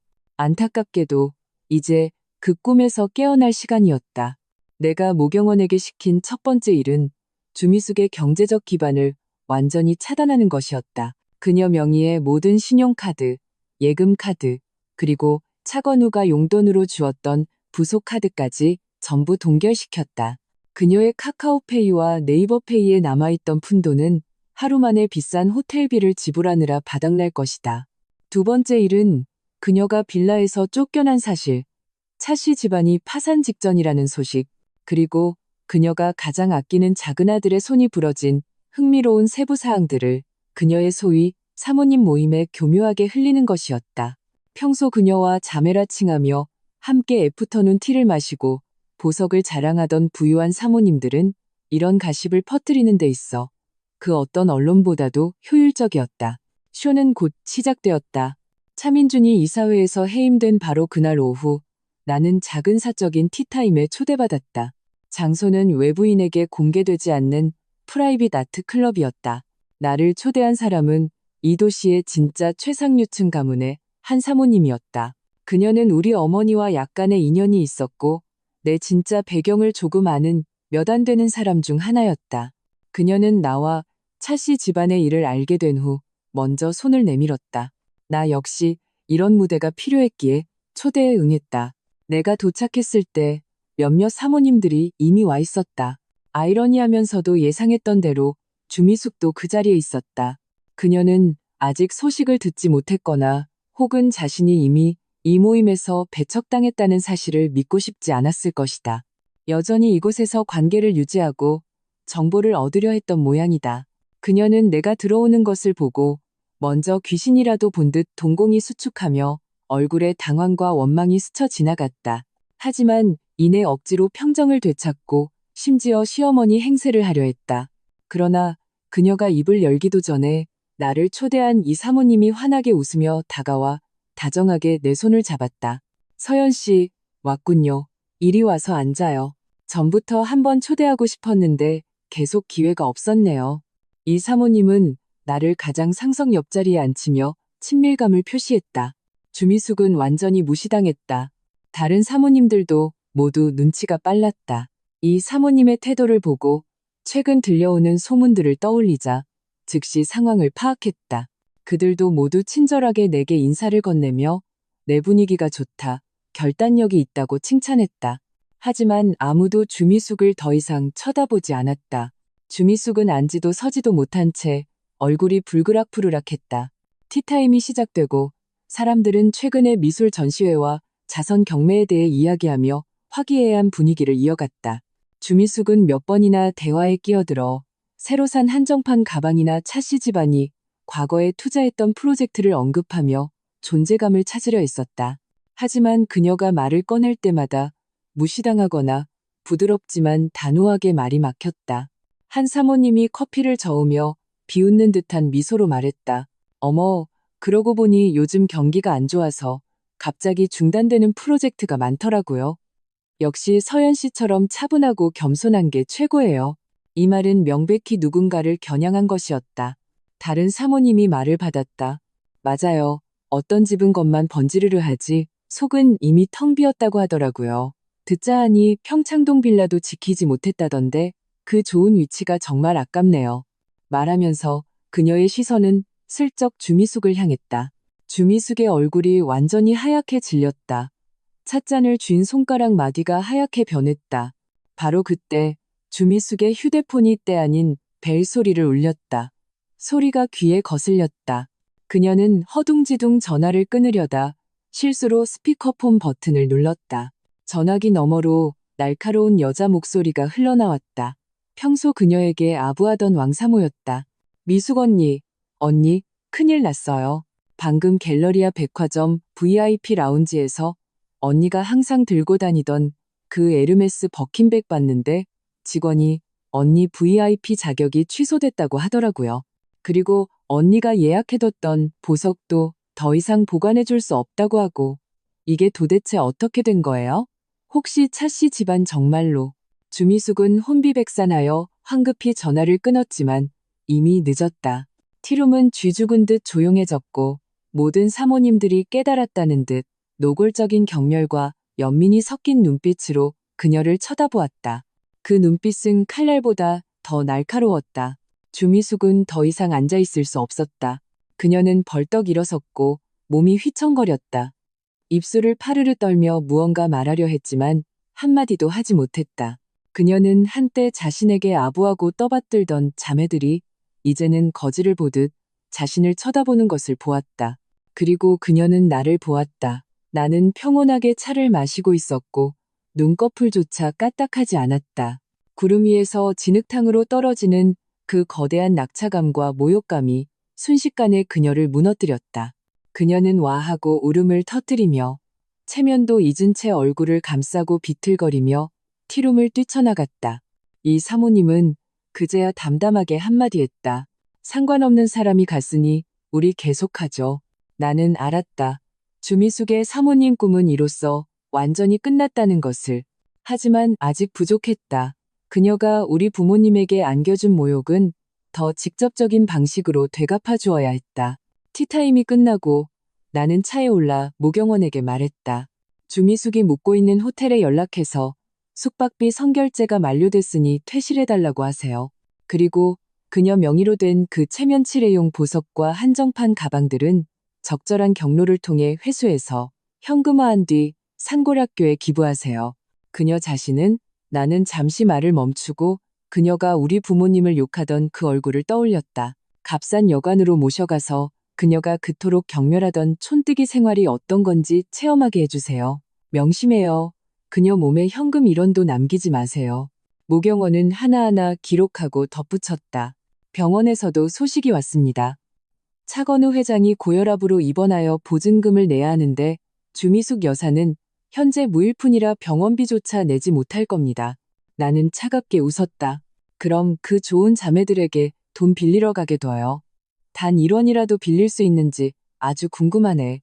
과거에 그녀가 돈과 지위로 쌓아올렸던 그 거만함.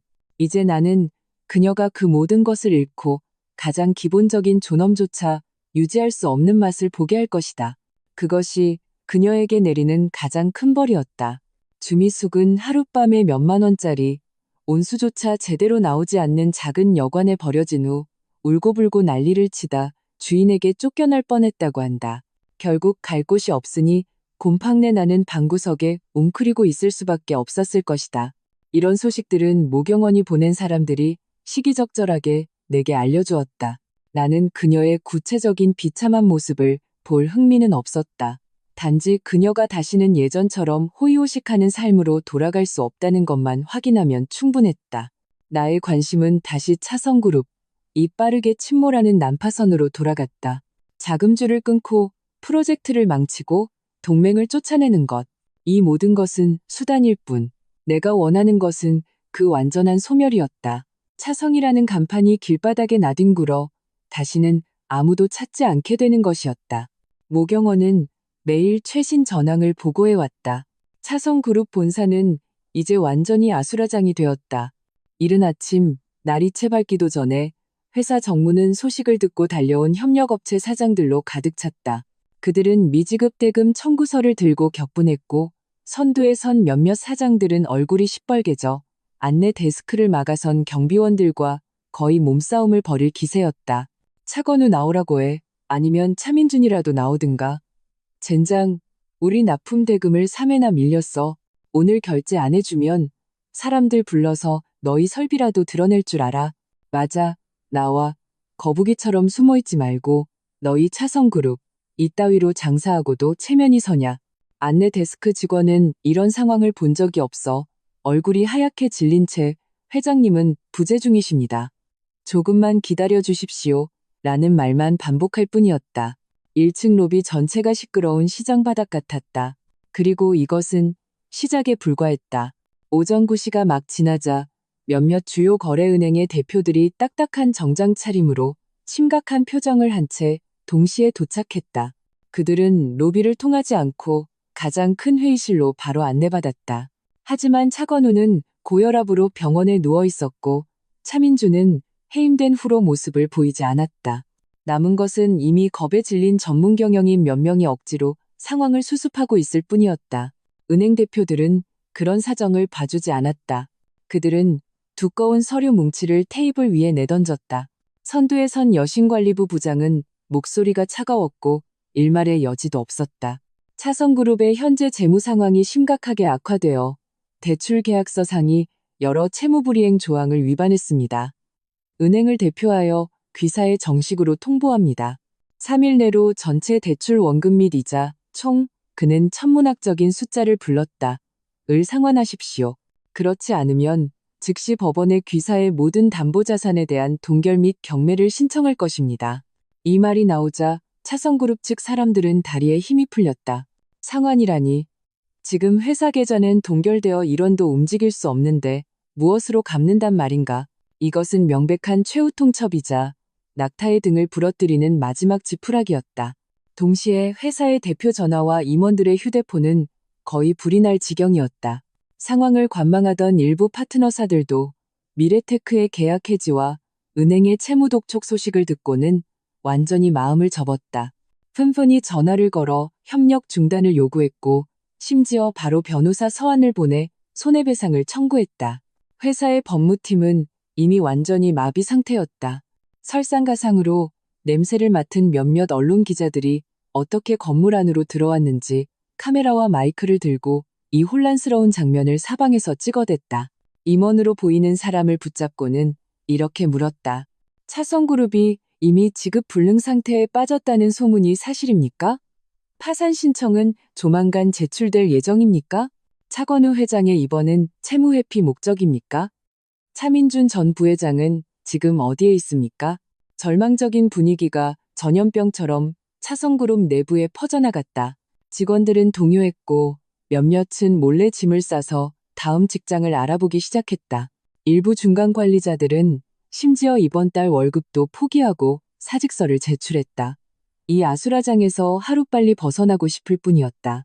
모경원은 그의 부하가 협력업체 무리에 섞여 찍은 영상을 내게 보여주었다. 영상에는 놀랍게도 차민준이 나타났다. 그는 아마 병원에서 아버지를 뵙고 돌아오는 길이거나 어디 구석에서 끌려 나온 모양이었다. 수염은 덥수룩했고 눈은 퀭하게 들어가 있었으며 정장은 소금에 절인 배추처럼 구겨져 있었다. 그는 연문으로 몰래 들어가려다 눈썰미 좋은 협력업체 사장 몇 명에게 발각되었다. 그들은 즉시 그를 둘러싸고 밀치며 침을 튀겨가며 욕설을 퍼부었다. 차민주는 그들 가운데 갇혀 폭풍우 속의 작은 배처럼 초라하게 몸을 피했다. 그의 얼굴에는 공포와 무기력함이 가득했다. 한때 의기양양하던 차씨 집안의 도련님은 지금은 상갓집 개보다도 못한 신세였다. 나는 영상 속 그의 모습을 보며 마음속에 아무런 동요도 없었다. 이럴 줄 알았으면 왜 그런 짓을 했을까? 그들 가족이 한패가 되어 나를 괴롭히고 우리 부모님을 모욕했을 때 이런 날이 올 것이라고 생각했어야 했다. 나는 영상을 끄고 모경원에게 말했다. 이제 거의 다 됐네요. 이 연극에 좀 더 극적인 결말을 추가할 때가 됐어요. 차건우 회장이 병원에서 편히 쉬게만 둘 수는 없죠. 소액 주주들이 내놓은 주식은 얼마나 확보했죠? 모경원이 대답했다. 이미 30%를 넘었습니다. 저희가 기존에 여러 경로로 보유하던 지분까지 합치면 현재 저희가 차성그룹의 실질적인 최대 주주입니다. 나는 고개를 끄덕였다. 최대 주주. 그것은 내가 명실상부하게 이 파산 직전의 유산을 인수하러 갈 수 있다는 의미였다. 준비하세요. 나는 자리에서 일어나 창가로 걸어갔다. 개미떼처럼 움직이는 차량들을 내려다보았다. 내일 차성그룹 본사에 한번 가보죠. 이제 누가 진짜 주인인지 모두에게 알려줄 때가 됐어요. 다음 날 나는 일부러 날렵한 검은색 정장 스커트 세트를 골라 입고 정교하게 화장을 했다.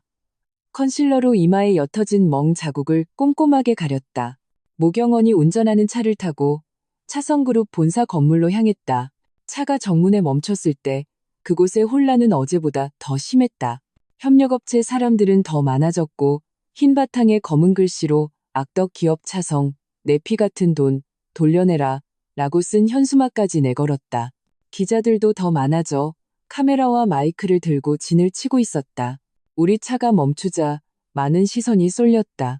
하지만 모경원과 그가 데려온 2명의 검은 옷 경호원이 먼저 내려 차가운 눈빛으로 주의를 훑자 시끄럽던 군중은 무의식적으로 조용해지며 길을 열었다. 모경원이 내게 차문을 열어주었고 나는 하이힐을 신고 무표정하게 차에서 내렸다. 기자들은 정신을 차리고 펀펀히 내게 렌즈를 돌렸다. 눈썰미 좋은 기자는 이미 내가 안서연, 차민준의 아내라는 것을 알아차렸다. 안서연 씨, 오늘 차성그룹에 오신 이유는 무엇입니까?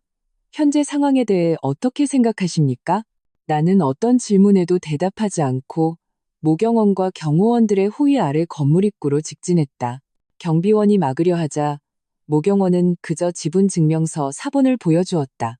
경비원은 그것을 한번 보고는 얼굴색이 변하며 즉시 허리를 굽혀 길을 비켜주었다. 로비로 들어서자 안의 풍경은 더욱 처참했다. 서류들이 바닥에 흩어져 있었고 화분은 엎어져 있었다. 몇몇 협력업체 대표들이 정장 차림이지만 얼굴이 새하얀 사람들을 둘러싸고 격렬하게 다투고 있었다. 나의 등장은 이 혼란스러운 장면에 다시 한번 일시정지 버튼을 눌렀다. 모든 사람이 나를 쳐다보았다. 그들의 시선은 복잡했다. 놀라움, 의혹, 그리고 구원자를 만난 듯한 기대감까지. 그들은 아마 무언가 소문을 들었을 것이다. 나는 이 시선들을 무시하고 고층 전용 엘리베이터로 향했다. 모경원이 이미 준비해둔 듯 엘리베이터 문은 우리를 기다리며 열려 있었다. 엘리베이터 문이 닫히려는 순간 한 그림자가 계단 쪽에서 비틀거리며 달려와 닫히는 문을 손으로 필사적으로 막았다. 차민준이었다. 그는 영상에서보다 훨씬 더 초라했다. 두 눈은 핏발이 서 있었고 뺨은 움푹 패였으며 수염도 깎지 않았다. 비싼 정장은 이제 구겨진 채 몸에 걸쳐져 있었고 정체불명의 얼룩이 묻어 있었다. 그는 엘리베이터 안에 나를 보고는 마치 마지막 구명더처라도 본 듯 눈에 거의 광기 어린 빛을 터뜨렸다. 서연아, 서연아, 정말 너구나. 그는 거친 숨을 몰아쉬며 목이 쉰 채 울먹였다. 제발, 내가 잘못했어. 정말 잘못했어. 제발 예정을 생각해서 우리 집안 좀, 우리 아버지 좀 살려줘. 엘리베이터 문은 장애물 때문에 삐삐 경보음을 울렸다. 로비에 있던 모든 사람들의 시선이 이곳에 집중되었다. 한때 거만하기 짝이 없던 차씨 집안의 도련님이 자신이 무시하던 아내에게 이렇게 비굴하게 애원하는 모습을 지켜보고 있었다. 나는 차갑게 그를 쳐다보았다. 아무 말도 하지 않았다. 모경원이 한 걸음 앞으로 나서 그를 떼어내려 했다. 놓으라고. 차민준은 모경원의 손을 세게 뿌리쳤다. 그리고 그는 털썩 소리를 내며 엘리베이터 문 앞 차가운 대리석 바닥에 그대로 무릎을 꿇었다. 그가 무릎을 꿇자 로비 전체가 쥐죽은 듯 조용해졌다. 모든 사람이 경악했다. 차민준은 체면도 잊은 채 내 다리를 붙잡고 눈물 콧물을 쏟아냈다. 서연아, 여보, 제발 부탁이야. 내가 개자식이었어. 내가 인간이 아니었어. 너한테, 장인 장모님한테 그러면 안 됐어. 날 때리든 욕하든 다 괜찮아. 하지만 회사는 무너지면 안 돼. 아버지는 아직 병원에 계셔. 이 충격을 감당 못 하실 거야. 회사가 없어지면 아버지는 정말 돌아가실지도 몰라. 제발, 자비를 베풀어서 우리 집안에 살길 좀 열어줘. 앞으로 내가 너한테 소처럼, 말처럼 부려져도 다 할게. 내 말 다 들을게. 제발. 그는 목이 터져라 울부짖었고 흥분과 공포로 온몸을 부들부들 떨었다. 언젠가 그는 바로 이런 다정해 보이는 모습으로 내 마음을 움직였다. 내가 평생을 맡길 수 있는 사람을 찾았다고 믿게 만들었다. 지금 똑같은 모습은 나를 역겹고 위선적으로 느끼게 할 뿐이었다. 나는 천천히 몸을 숙여 절망으로 일그러진 그의 얼굴을 보았다. 내 목소리는 작았지만 그가 모든 글자를 똑똑히 들을 수 있도록 했다. 차민준, 이제 와서 빌어? 이제 와서 예정을 생각해? 당신 엄마가 우리 부모님을 촌뜨기라고 욕할 때 그 정은 어디 있었지? 당신 동생이 내 머리채 잡고 벽에 처박을 때 그 정은 어디 있었지? 당신이 나더러 말대꾸한 게 잘못이라고 내가 맞는 걸 보고만 있을 때 그 정은 또 어디 있었지? 차민준은 내 질문에 할 말을 잃고 그저 내가 잘못했어. 내가 미쳤었어. 내가 인간이 아니었어라고 반복할 뿐이었다. 나는 자리에서 일어나 그가 붙잡고 있던 다리를 빼냈다. 손수건으로 그의 눈물에 젖은 구두를 마치 더러운 것이라도 묻은 듯 닦아냈다. 나는 그를 내려다보았다. 내 눈에는 일말의 온도도 없었다. 차민준, 너무 늦었어. 당신이 당신 가족이 나와 우리 부모님의 존엄을 마음대로 짓밟는 것을 묵인한 그 순간부터 우리 사이에는 아무것도 남지 않았어. 살길? 너희들은 처음부터 내게 살길을 열어줄 생각이 없었잖아. 나는 엘리베이터의 닫힌 버튼을 눌렀다. 차민준은 다시 달려들려 했지만 모경원의 한 손에 단단히 제압당해 꼼짝도 하지 못했다. 엘리베이터 문이 천천히 닫히며 그의 절망적인 울음소리와 밖에 그 충격과 동정 어린 시선들을 차단했다. 엘리베이터가 올라가며 숫자가 계속 바뀌었다. 모경원이 낮게 물었다. 아가씨, 처리할까요? 나는 고개를 저었다. 아니, 살려도. 차씨 집안이 어떻게 조금씩 완전히 사라지는지 제 눈으로 똑똑히 보게 해. 그 어떤 육체적인 벌보다 그게 그에게 더 고통스러울 테니까. 엘리베이터가 최고층 회의실에 도착했다. 문 밖에는 차성그룹의 남은 이사들과 핵심 임원들이 안절부절못하며 기다리고 있었다. 그들은 나를 경외와 공포가 뒤섞인 눈으로 쳐다보았다. 나는 알았다. 오늘부터 차성그룹의 주인은 안 씨로 바뀌었다는 것을. 그의 손 하나를 부러뜨린 것은 단지 이자를 받는 것일 뿐이었다. 그처럼 집안에 돈 좀 있다고 제멋대로 굴고 법도 무서운 줄 모르는 망나니 자식의 뒤가 어떻게 깨끗할 수 있겠는가. 예전에는 차씨 집안이라는 큰 나무가 그를 가려주어 그 추악한 짓들이 덮일 수 있었다. 이제 나무가 쓰러지려 하니 햇빛 아래 드러날 것들은 드러나야 했다. 나는 차성그룹 최고층, 원래 차건우의 것이었던 거대하지만 이제는 텅 비어 보이는 사무실에 앉아 있었다. 모경원이 두꺼운 서류 봉투를 내 앞에 마호가니 책상 위에 올려놓았다. 아가씨, 차민호의 자료는 전부 여기 있습니다. 저희가 예상했던 것보다 훨씬 더 화려합니다. 나는 서류 봉투를 열었다. 안에는 사진, 은행거래 내역, 피해자 진술서, 심지어 흐릿하지만 문제를 증명할 수 있는 영상 캡처까지 들어있었다. 내용은 충격적이었다. 몇 년 전 그는 음주운전으로 사람을 치어 죽였고 차씨 집안은 돈으로 대리인을 내세웠다. 모경원이 고개를 끄덕였다. 이미 준비해두었습니다. 대리인 사건의 진범과 당시 사건을 담당했던 관련자 몇 명에 대한 결정적인 증거도 확보했습니다. 함께 제출하면 이번에는 아무도 그를 보호하지 못할 겁니다. 좋아요. 내가 말했다. 차민호, 감옥에 들어가면 다시는 나오지 못하게 만들 거예요. 행동은 신속했다. 차민준이 무릎 꿇고 애원한 바로 다음날 오후 소식은 어느 불량 친구 집에 숨어 지내던 차민호의 귀에까지 들어갔다. 그의 깁스한 손은 아직 가슴에 매달려 있었지만 그가 계속해서 방탕하게 노는 데에는 전혀 지장이 없었던 모양이다. 듣자 하니 그는 당시 혼비백산하여 머리 없는 파리처럼 도망치려 했다고 한다. 안타깝게도 그는 도망칠 수 없었다. 모경원의 사람들이 계속 그를 감시하고 있었다. 그가 허둥지둥 짐을 챙겨 고속도로로 도망치려 할 때 몇 대의 경찰차가 이미 소리 없이 그를 뒤쫓고 있었다.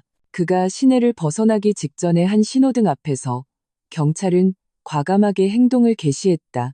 2명의 사복경찰이 먼저 운전석으로 다가가 창문을 두드렸다. 차민호는 얼굴이 새하얗게 질려 엑셀을 밟고 돌진하려 했지만 앞뒤로 포위한 경찰차에 꼼짝없이 막혔다. 경찰이 신분증과 체포영장을 내밀었고 확성기를 통해 차갑고 위험 있는 목소리가 울려 퍼졌다. 차민호 씨, 차에서 내리십시오. 당신은 교통사고, 뺑소니, 범인 도피 교사, 상해 등 다수의 혐의로 지금부터 법에 따라 체포합니다.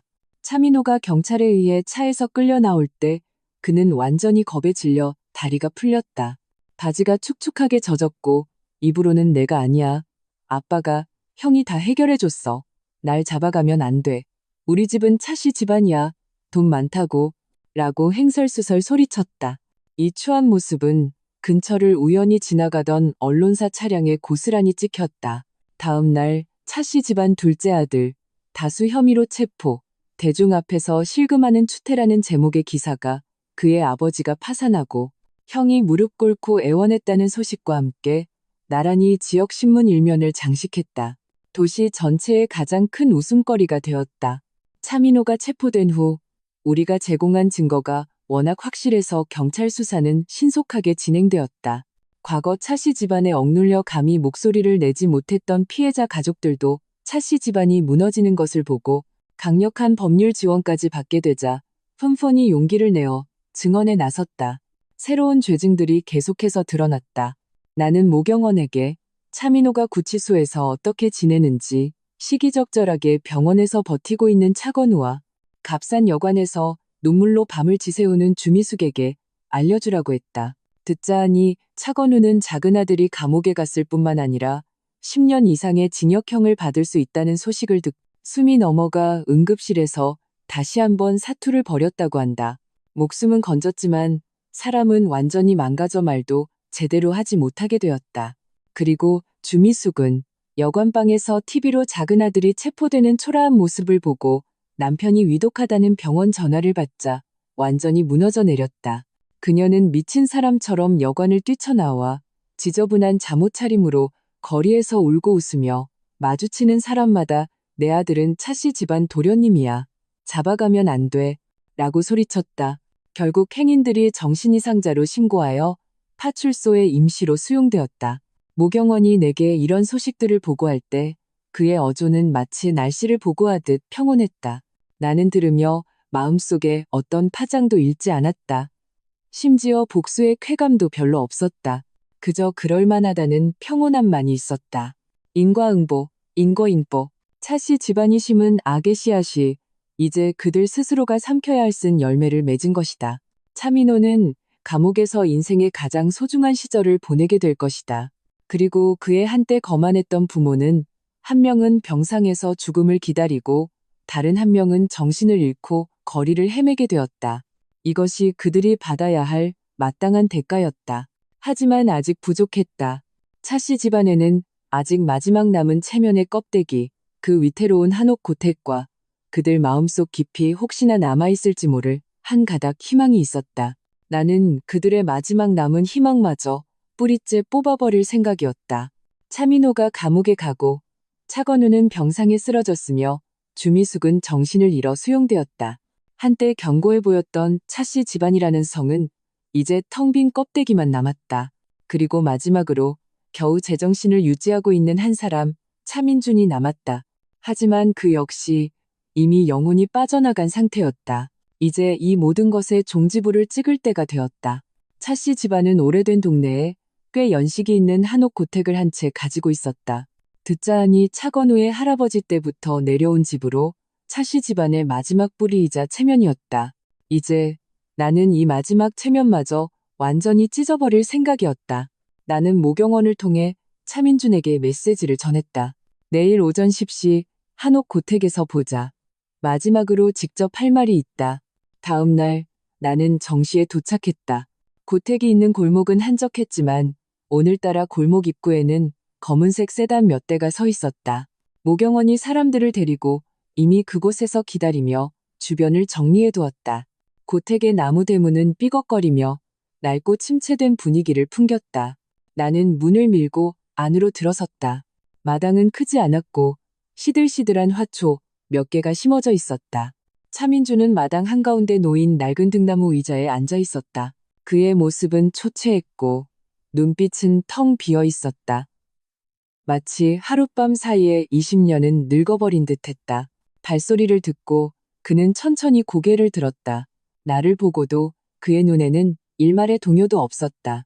오직 잿빛 같은 절망만이 남아있었다. 그는 말없이 그저 나를 쳐다보았다. 나는 이 마당을 둘러보았다. 이것이 차씨 집안이 말하는 뿔이라니 참으로 아이러니했다. 나는 단도직입적으로 조용한 마당에서 유독 선명하게 들리는 목소리로 말했다. 차민준, 오늘 당신을 부른 건 몇 가지 통보할 게 있어서야. 차민준의 목울대가 한 번 움직였지만 여전히 침묵했다. 나는 말을 이었다. 첫째, 차성그룹은 내일 법원에 정식으로 파산 신청을 할 거야. 모든 자산은 법에 따라 경매에 붙여져 채무상환에 사용될 거야. 차민준의 몸이 알아차릴 수 없을 정도로 살짝 흔들렸지만 소리를 내지는 않았다. 이것은 아마 그의 예상 범위 안에 있었을 것이다. 그 고맙다는 말이 우비하게 귀에 거슬렸다. 나는 그를 무시하고 마지막이자 가장 중요한 결정을 말했다. 셋째, 그리고 가장 중요한 것. 내 시선이 그에게 단단히 고정되었다. 한자 한자 마치 선고를 내리듯 오늘부터 너희 차씨 집안 모든 사람, 너, 내 아버지, 내 어머니, 그리고 감옥에 있는 그놈까지 영원히 나와 우리 부모님 앞에 나타나지 마. 어떤 방식으로든 우리를 괴롭히지 마. 만약 너희들이 우리 부모님을 괴롭히거나 밖에서 나에 대한 어떤 헛소문이라도 퍼뜨리는 걸 내가 알게 되면 나는 한 걸음 앞으로 다가갔다. 키는 그보다 작았지만 지금의 기세는 완전히 그를 압도했다. 나는 그의 눈을 쏘아보며 뼛속까지 시린 목소리로 말했다. 그땐 너희들이 지금 가진 이 최소한의 살 길마저도 없을 거라고 내가 보장하지. 내 동생은 감옥에서 무슨 일이 생길지 모르고 내 아버지는 병원에서 의료사고가 날 수도 있겠지? 그리고 이미 정신이 온전치 못한 내 엄마는 어느 날 정말로 사라져서 다시는 찾지 못하게 될 수도 있어. 차민준, 내 말 알아들었어? 차민준은 내 말에 담긴 노골적인 잔인함과 결연함에 온몸을 떨며 얼굴이 잿빛으로 변했다. 그는 나를 마치 처음으로 진짜 나를 본 것처럼 쳐다보았다. 그는 깨달았다. 내가 그를 겁주는 것이 아니라는 것을. 내가 말한 것은 반드시 실행할 것이라는 것을. 그는 힘없이 고개를 떨구었다. 어깨가 완전히 축 처졌다. 마치 진흙더미처럼 등나무 의자에 단더져 있었다. 한참이 지나서야 그는 거의 들리지 않는 목소리로 말했다. 알아들었어. 우린 사라질게. 그의 약속을 받아내고 나는 차씨 집안에 대한 물질적이고 형식적인 청산이 끝났다는 것을 알았다. 그들은 부, 지위, 명성, 자유, 심지어 가족의 온전함까지 잃었다. 남은 생은 가난과 병고, 치욕 속에서 발버둥 치게 될 것이다. 하지만 아직 부족했다. 내가 완전히 떠나기 전에 마지막으로 할 말이 있었다. 마지막 소금 한 줌을 그들의 골마 터진 상처 위에 흔흔히 뿌려야 했다. 나는 그들이 오늘의 이 비참한 결말이 도대체 무엇 때문이었는지 똑똑히 알게 해야 했다. 나는 완전히 무너진 그의 모습을 보며 천천히 차갑고 심장을 찌르는 미소를 지었다. 차민준, 너희 차씨 집안이 왜 오늘 이 지경까지 왔는지 알아? 내가 나지막이 물었다. 그의 대답을 기다리지 않고 나는 자문자답했다. 고작 밥 한 끼, 말 몇 마디 때문이야. 너희가 사람 볼 줄 모르고 너희가 감히 건드려서는 안 될 사람을 건드렸기 때문이야. 나는 말을 마치고 그의 얼굴이 어떤 표정을 지을지 더 이상 보지 않고 미련 없이 이 차씨 집안의 마지막 체면을 상징하는 고택을 걸어 나왔다. 햇살이 몸에 닿아 눈이 부셨다. 등 뒤의 마당은 죽음과 같이 고요했다. 나는 차민준의 영혼이 내 마지막 말 한마디에 완전히 부서져 내렸다는 것을 알았다. 외부적인 청사는 끝났다. 이제 심장을 찌를 시간이었다. 차씨 고택에서 나와 차에 오르자 모경원이 내게 물 한 병을 건넸다. 아가씨, 모두 준비됐습니다. 차건우 회장이 있는 병원 VIP 병실은 오후에 우연히 소독이 필요하게 되어 잠시 3인실 일반 병실로 옮겨질 겁니다. 주미숙 여사 쪽은 열성적인 지역 사회복지사가 가서 심리 상담을 진행할 예정입니다. 나는 그의 뜻을 알아차렸다. 마지막 심장 찌르기에는 관객이 필요했고 들어야 할 사람들이 한 글자도 빠짐없이 듣게 해야 했다. 일반 병실의 소란스러움과 심리 상담의 부드러운 유도는 최고의 확성기가 될 것이다. 시내 중심에 있는 그 카페로 가죠. 창가 자리로. 내가 모경원에게 말했다. 그 카페는 과거 차민준이 처음 내게 우연히 마주친 척하며 구애를 시작했던 곳이었다. 그곳에서 모든 것을 끝내는 것은 상징적인 의미가 있었다. 차는 부드럽게 달렸다. 나는 암호화 휴대폰을 꺼내 차민준의 번호를 눌렀다. 그는 빨리 받았다. 목소리는 쉬어 있었고 경계심이 가득했다. 또 무슨 일이야? 나는 평온하지만 약간의 조롱이 섞인 듯한 어조로 말했다. 차민준, 마지막 기회를 줄게. 시내 중심가 코너 카페, 옛날 그 자리로 지금 와. 내가 도대체 누구인지에 대해 당신이 들어야 할 말이 있을 거야. 물론 안 와도 상관없어. 그의 대답을 기다리지 않고 나는 바로 전화를 끊었다. 나는 그가 반드시 올 것이라는 것을 알았다. 그는 지금 물에 빠진 사람과 같아서 지푸라기 하나라도 필사적으로 붙잡으려 할 것이다. 하물며 내 신분에 대한 미스터리랴. 그것은 그의 차씨 집안이 왜 철저히 무너졌는지와 직결되는 문제였다. 나는 먼저 카페에 도착하여 옛날 그 창가 자리에 앉았다. 햇살이 좋았다. 몇 년 전과 별반 다르지 않은 것 같았다. 얼마 지나지 않아 차민준의 모습이 보였다. 그는 구겨진 캐주얼 복장에 수염은 덥수룩했고 눈빛은 불안했다. 그는 길을 건너 거의 카페 안으로 뛰어들다시피 했다. 내 맞은편에 앉았을 때 그의 호흡은 아직 가빴다. 그는 나를 뚫어져라 쳐다보았다. 그의 눈빛은 복잡했다. 공포, 원망, 그리고 약간의 호기심이 뒤섞여 있었다. 안서연, 도대체 뭘 더 어쩌려는 거야? 나를 얼마나 더 모욕해야 속이 시원하겠어? 그가 목소리를 낮춰 물었다. 나는 그를 보지 않고 작은 스푼으로 앞에 커피를 저었다. 서두르지 마. 당신과 당신 가족이 영문도 모르고 죽는 건 원치 않아서 불렀어. 적어도 누구 손에 망했는지는 알아야 하잖아. 안 그래? 내가 담담하게 말했다. 그때 내 휴대폰이 띵소리를 내며 메시지를 받았다. 모경원이 보낸 것이었다. 단 2글자. 준비 완료? 병원과 수용소 쪽 채널이 준비되어 차건우와 주미숙이 이곳에 대화를 들을 수 있다는 의미였다. 나는 휴대폰을 내려놓고 고개를 들어 처음으로 차민준을 똑바로 쳐다보았다. 내 시선은 평온했지만 그를 불안하게 만드는 꿰뚫는 힘이 있었다. 나는 천천히 입을 열었다. 목소리는 크지 않았지만 모든 글자가 선명하게 들리도록 했다. 차민준, 너희 차씨 집안은 줄곧 내가, 안서연이, 근본 없는 촌뜨기가 너희 집안에 고개를 숙이고 들어왔다고 생각했지? 차민준의 얼굴이 굳어지고 입술이 움직였지만 말을 하지는 못했다. 나는 말을 이었다. 어조에는 약간의 희롱이 섞여 있었다. 그렇다면 3년 전 그 눈 높은 내 아버지가 왜 그렇게 순순히 네가 나를 쫓아다니는 걸 허락하고 심지어 빨리 결혼하라고 암시까지 했는지 생각해 본 적 있어? 차민준은 멍해졌다. 명백히 이 문제에 대해 생각해 본 적이 없었다. 나는 답을 밝혔다. 그때 차성그룹은 아주 중요한 해외 프로젝트를 따내려고 애쓰고 있었거든. 그리고 그 프로젝트의 최종 결정권을 가진 사람의 딸이 우연히도 나와 동창이었고 관계도 꽤 좋았지. 내 아버지는 어디서 잘못된 정보를 들었는지 내가 그 결정권자의 먼 친척이라도 되는 줄 알았나 봐. 차민준의 눈이 순간적으로 커졌다. 얼굴에 충격이 가득했다. 나는 그의 표정 변화를 감상하며 계속 말했다.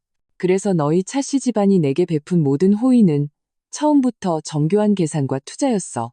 내 아버지는 나를 통해 그 줄을 잡고 그 프로젝트를 따내서 차씨 집안을 한 단계 더 도약시키려 했던 거지. 안타깝게도 나는 유감스럽다는 듯 고개를 저었지만 눈빛은 차가웠다. 너희는 상대를 잘못 골랐어. 나는 무슨 권력자의 친척 같은 게 아니야.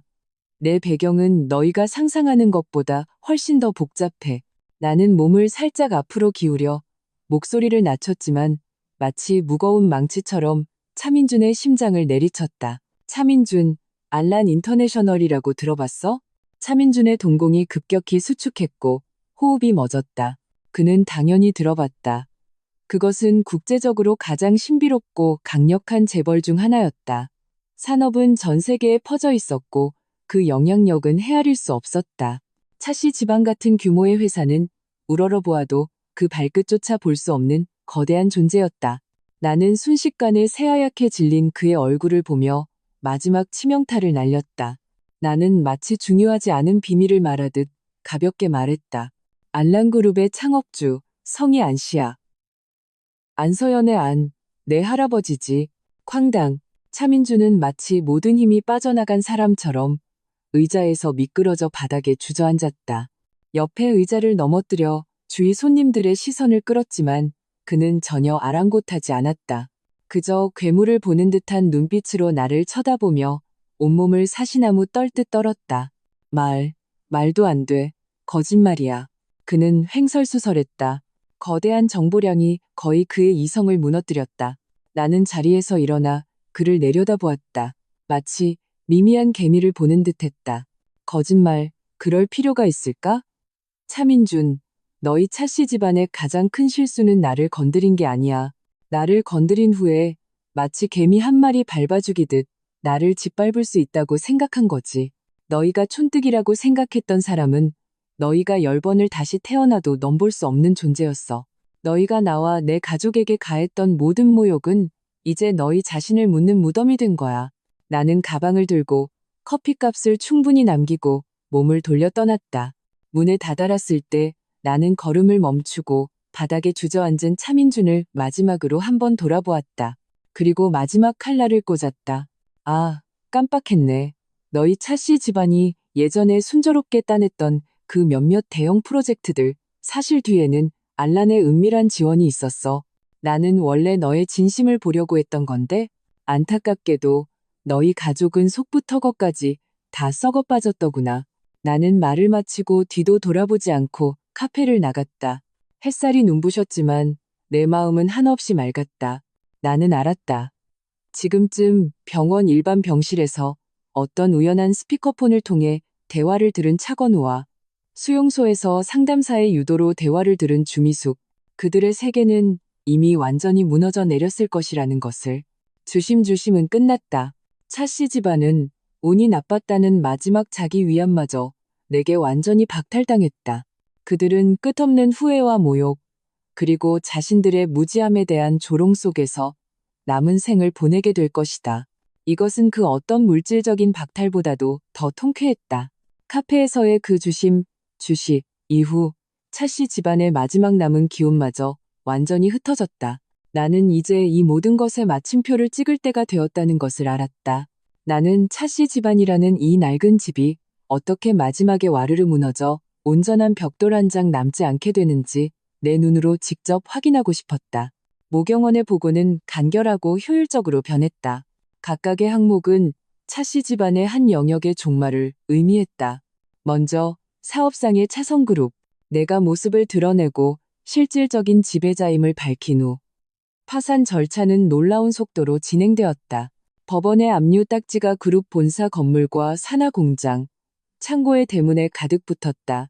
과거 화려했던 사무실 건물에는 이제 이삿짐 센터 직원들만이 드나들며 경매에 붙여진 사무용 가구와 장비들을 실어날랐다. 한때 부와 지위의 상징이었던 차성그룹이라는 간판은 인부들이 용접기로 지지직 소리를 내며 떼어내 쓰레기차에 던져져 폐품 처리장으로 향했다. 차씨 집안의 수십 년간의 상업 제국은 이로써 연기처럼 사라지고 어지러운 뒷수습과 수많은 사람들의 술안주거리만 남겼다. 다음은 차씨 집안 사람들의 최종적인 결말이었다. 내가 상상했던 것보다 훨씬 더 비참했다. 모경원은 차건우의 상황을 보고했다. 아가씨, 차건우 회장은 일반 병실에서 카페 대화 녹음을 들은 후 감정이 격해져 2차 뇌졸중을 일으켰습니다. 응급처치로 목숨은 건졌지만 언어 및 행동 능력을 완전히 상실하여 현재 식물인간 상태입니다. 병원 측에서 복지기관에 연락했으며 추후 조건이 매우 열악한 공립요양병원으로 이송될 예정입니다. 비용은 차 씨 집안의 마지막 남은 자산을 매각하여 설립한 특별기금에서 지급되며 최소한의 생명유지 정도만 가능합니다. 한때 재계에서 이름을 날리던 사람이 결국 살아있는 시체처럼 누워 소리 없이 남은 생을 보내게 되었다. 이것은 아마 죽음보다 더한 고문일 것이다.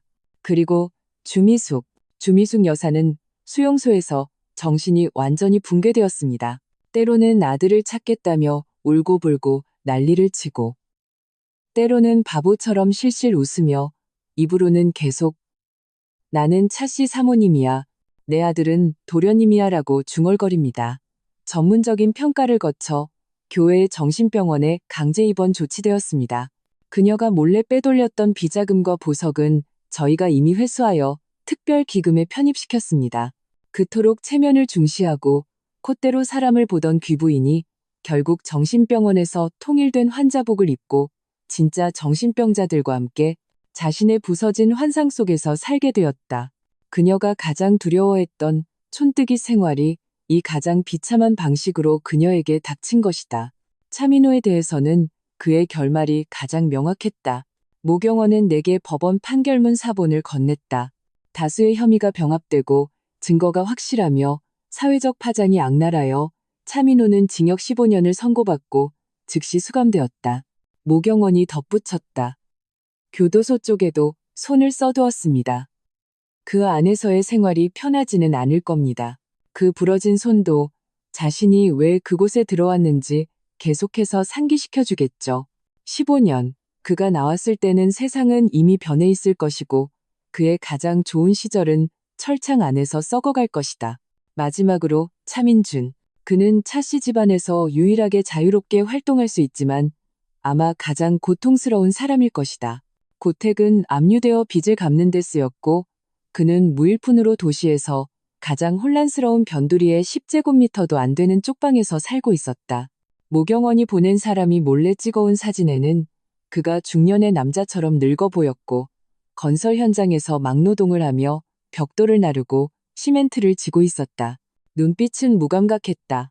과거의 준수함과 의기양양함은 이미 삶의 무게에 달아 없어졌다. 그는 살아있지만 영혼은 이미 죽었다. 마치 걸어다니는 시체처럼 온 가족의 파멸과 끝없는 후회를 짊어지고 사회 최하층에서 발버둥 치고 있었다. 한때 찬란했던 차씨 집안은 이로써 완전히 와해되었다. 정말로 내가 말했던 대로 차씨 일가 하나도 남기지 않고 부, 지위, 건강, 자유, 존엄, 그들은 모든 것을 잃었다. 모든 보고를 듣고 나는 사무실의 거대한 통유리창 앞에 서서 이 도시를 내려다보았다. 마음속에는 상상했던 희열도 연민도 없었다. 오직 파도 없는 바다 같은 평온함만이 있었다. 마치 길고 답답했던 영화를 보고 마침내 엔딩 크레딧이 올라가는 것을 보는 듯했다. 모경원은 가장 믿음직한 그림자처럼 조용히 내 뒤에 서 있었다. 나는 몸을 돌려 그에게 미소를 지었다. 그 미소에는 해방감과 피로감이 섞여 있었다. 경원 씨, 다 끝났어요. 모경원이 가볍게 허리를 굽혔다. 네, 아가씨. 뒷수습은 제가 깨끗하게 처리하여 어떤 문제도 남기지 않겠습니다. 나는 고개를 끄덕였다. 모경원의 능력에 대해서는 단 한 번도 의심한 적이 없었다. 가장 빠른 비행기표를 예매해줘요. 나는 창밖의 더 먼 곳을 바라보며 말했다. 이곳의 일은 끝났다. 이 상처뿐인 곳을 떠날 때가 되었다. 복수는 끝났지만 삶은 계속되어야 한다. 그리고 나, 안서연의 새로운 삶은 더 이상 차씨 집안의 그림자에 갇혀 있어서는 안 됐다. 나는 햇살이 가득한 곳으로 가서 다시 시작할 것이다. 마침내 모든 먼지가 가라앉았다. 차씨 집안의 일은 시끄럽고 추악한 악몽처럼 드디어 완전히 끝났다. 뉴스에서 차성그룹의 파산과 경매에 대한 마지막 소식도 사람들의 시선에서 멀어졌다. 이 도시는 금세 평소의 리듬을 되찾았다. 마치 차씨 집안이 존재한 적도 없었던 것처럼. 그것도 좋다. 쓰레기가 깨끗하게 치워지니 공기마저 맑아진 것 같았다. 나는 마지막 며칠 동안 필요한 모든 인수인계 절차를 처리했다. 차씨 집안이 남긴 어지러운 뒷수습은 모경원과 그의 전문팀이 처리할 것이기에 나는 마음이 놓였다. 현재 내 명의의 자산, 아니, 내가 동원한 원래부터 안씨 가문의 것이었던 자원의 일부만으로도 나는 몇 세대를 먹고 살기에 충분했다. 하지만 부는 내게 있어 단 한 번도 가장 중요한 것이 아니었다. 그것은 도구일 뿐이었다. 예전에는 신분을 숨기기 위한 도구였고 지금은 생활을 보장하고 가끔 악인을 벌하는 도구일 뿐이다. 부모님께서 내게 몇 번이나 전화를 하셨다. 목소리에는 걱정이 가득했다. 두 분은 차씨 집안에 큰일이 났다는 것과 내가 차민준을 떠났다는 것을 어렴풋이 알고 계셨다. 하지만 구체적인 내용은 두 분이 감당하지 못하실까봐 자세히 말씀드리지 않았다. 나는 그저 반복해서 말씀드렸다. 엄마, 아빠, 저 괜찮아요. 아주 괜찮아요. 예전에는 딸이 눈이 멀었었어요. 앞으로는 안 그럴 거예요. 두 분 건강 잘 챙기시고 제가 자리 잡으면 모시러 갈게요. 호강시켜 드릴게요. 엄마는 전화기 너머에서 우셨다. 슬퍼서가 아니라 마음이 아파서 그리고 안도해서였다. 아버지는 목이 맨 목소리로 말씀하셨다. 그래, 서연아. 네가 괜찮으면 됐다. 괜찮으면 됐어. 아빠 엄마는 언제나 네 편이야. 전화를 끊고 내 마음은 따뜻하면서도 약간 시큰거렸다. 나 때문에 두 분은 너무 많은 서러움을 겪으셨다. 다행히 앞으로는 그럴 일이 없을 것이다. 떠나는 날, 날씨가 유난히 좋았다. 하늘은 마치 씻어낸 듯한 푸른색이었고 햇살은 밝았지만 따가롭지 않았다. 모경원이 차를 몰아 공항으로 나를 데려다 주었다. 뒷좌석에는 간단한 여행 가방 하나만 놓여 있었다. 안에는 물건이 별로 없었다. 대부분의 낡은 물건들은 버렸다. 차민준이 내게 사준 모든 것들을 포함해서 새로운 삶에는 낡은 물건의 짐이 필요 없었다. 차는 인천국제공항 고속도로를 부드럽게 달렸다. 양옆의 나무들이 빠르게 뒤로 물러났다. 나는 차창을 내리고 따뜻한 바람이 얼굴에 부딪히게 했다. 자유의 향기가 났다. 나는 깊게 숨을 들이마시고 천천히 내쉬었다. 3년 넘게 가슴을 짓누르던 우라가 마침내 그 숨과 함께 완전히 사라지는 느낌이었다. 모경원이 백미러로 나를 한번 보고는 입가에 거의 알아차릴 수 없는 미소를 지었다. 아가씨, 기분이 좋아 보이십니다. 나는 창밖을 보며 웃었다. 네, 이렇게 좋았던 적이 없어요. 마치 천근만근의 짐을 내려놓은 것 같아요. 드디어 숨을 쉬고 나 자신을 위해 살 수 있게 된 것 같아요. 모경원이 고개를 끄덕였다. 아가씨는 더 나은 삶을 누릴 자격이 있습니다. 공항에 도착하여 모경원은 내 탑승 수속을 도와주고 보안 검색대까지 바래다 주었다. 그는 내게 새로운 서류 봉투를 건넸다. 아가씨, 이것은 아가씨의 새로운 신분증, 은행카드, 그리고 목적지의 부동산 및 차량 정보입니다. 그곳의 모든 것은 준비되어 있고 저희 사람이 마중 나갈 겁니다. 걱정하지 마십시오. 나는 서류 봉투를 받아들며 마음이 조금 복잡했다. 지난 3년간 모경원은 내게 가장 믿음직한 그림자 같았다. 소리 없이 하지만 언제나 내가 필요할 때 나타나 모든 장애물을 치워주었다. 나는 그를 보며 진심으로 말했다. 경원 씨, 고마워요. 3년 동안 정말 고생 많았어요. 모경원이 가볍게 허리를 굽혔다. 그의 표정은 언제나처럼 침착하고 공손했다. 제 직분일 뿐입니다. 회장님께서 어떤 상황에서든 아가씨의 안전을 확보하고 어떤 결정이든 지지하라고 분부하셨습니다. 할아버지 이야기가 나오자 내 마음이 따뜻해졌다. 그 엄격하고 고지식해 보이는 노인은 사실 언제나 그의 방식으로 나를 보호하고 계셨다. 이번에 내가 가문의 힘을 동원했을 때 그쪽에서는 분명히 이미 알고 계셨을 것이다. 하지만 아무것도 묻지 않으시고 그저 묵묵히 최대한의 지원을 해주셨다. 아마 그분 역시 이런 방식으로 내가 과거를 완전히 끊어내고 진정으로 성장하기를 바라셨을 것이다. 할아버지께 안부 전해주세요. 자리 잡으면 전화 드릴 거라고요. 내가 말했다. 네, 아가씨. 공항 방송이 내가 탈 비행기의 탑승을 알렸다.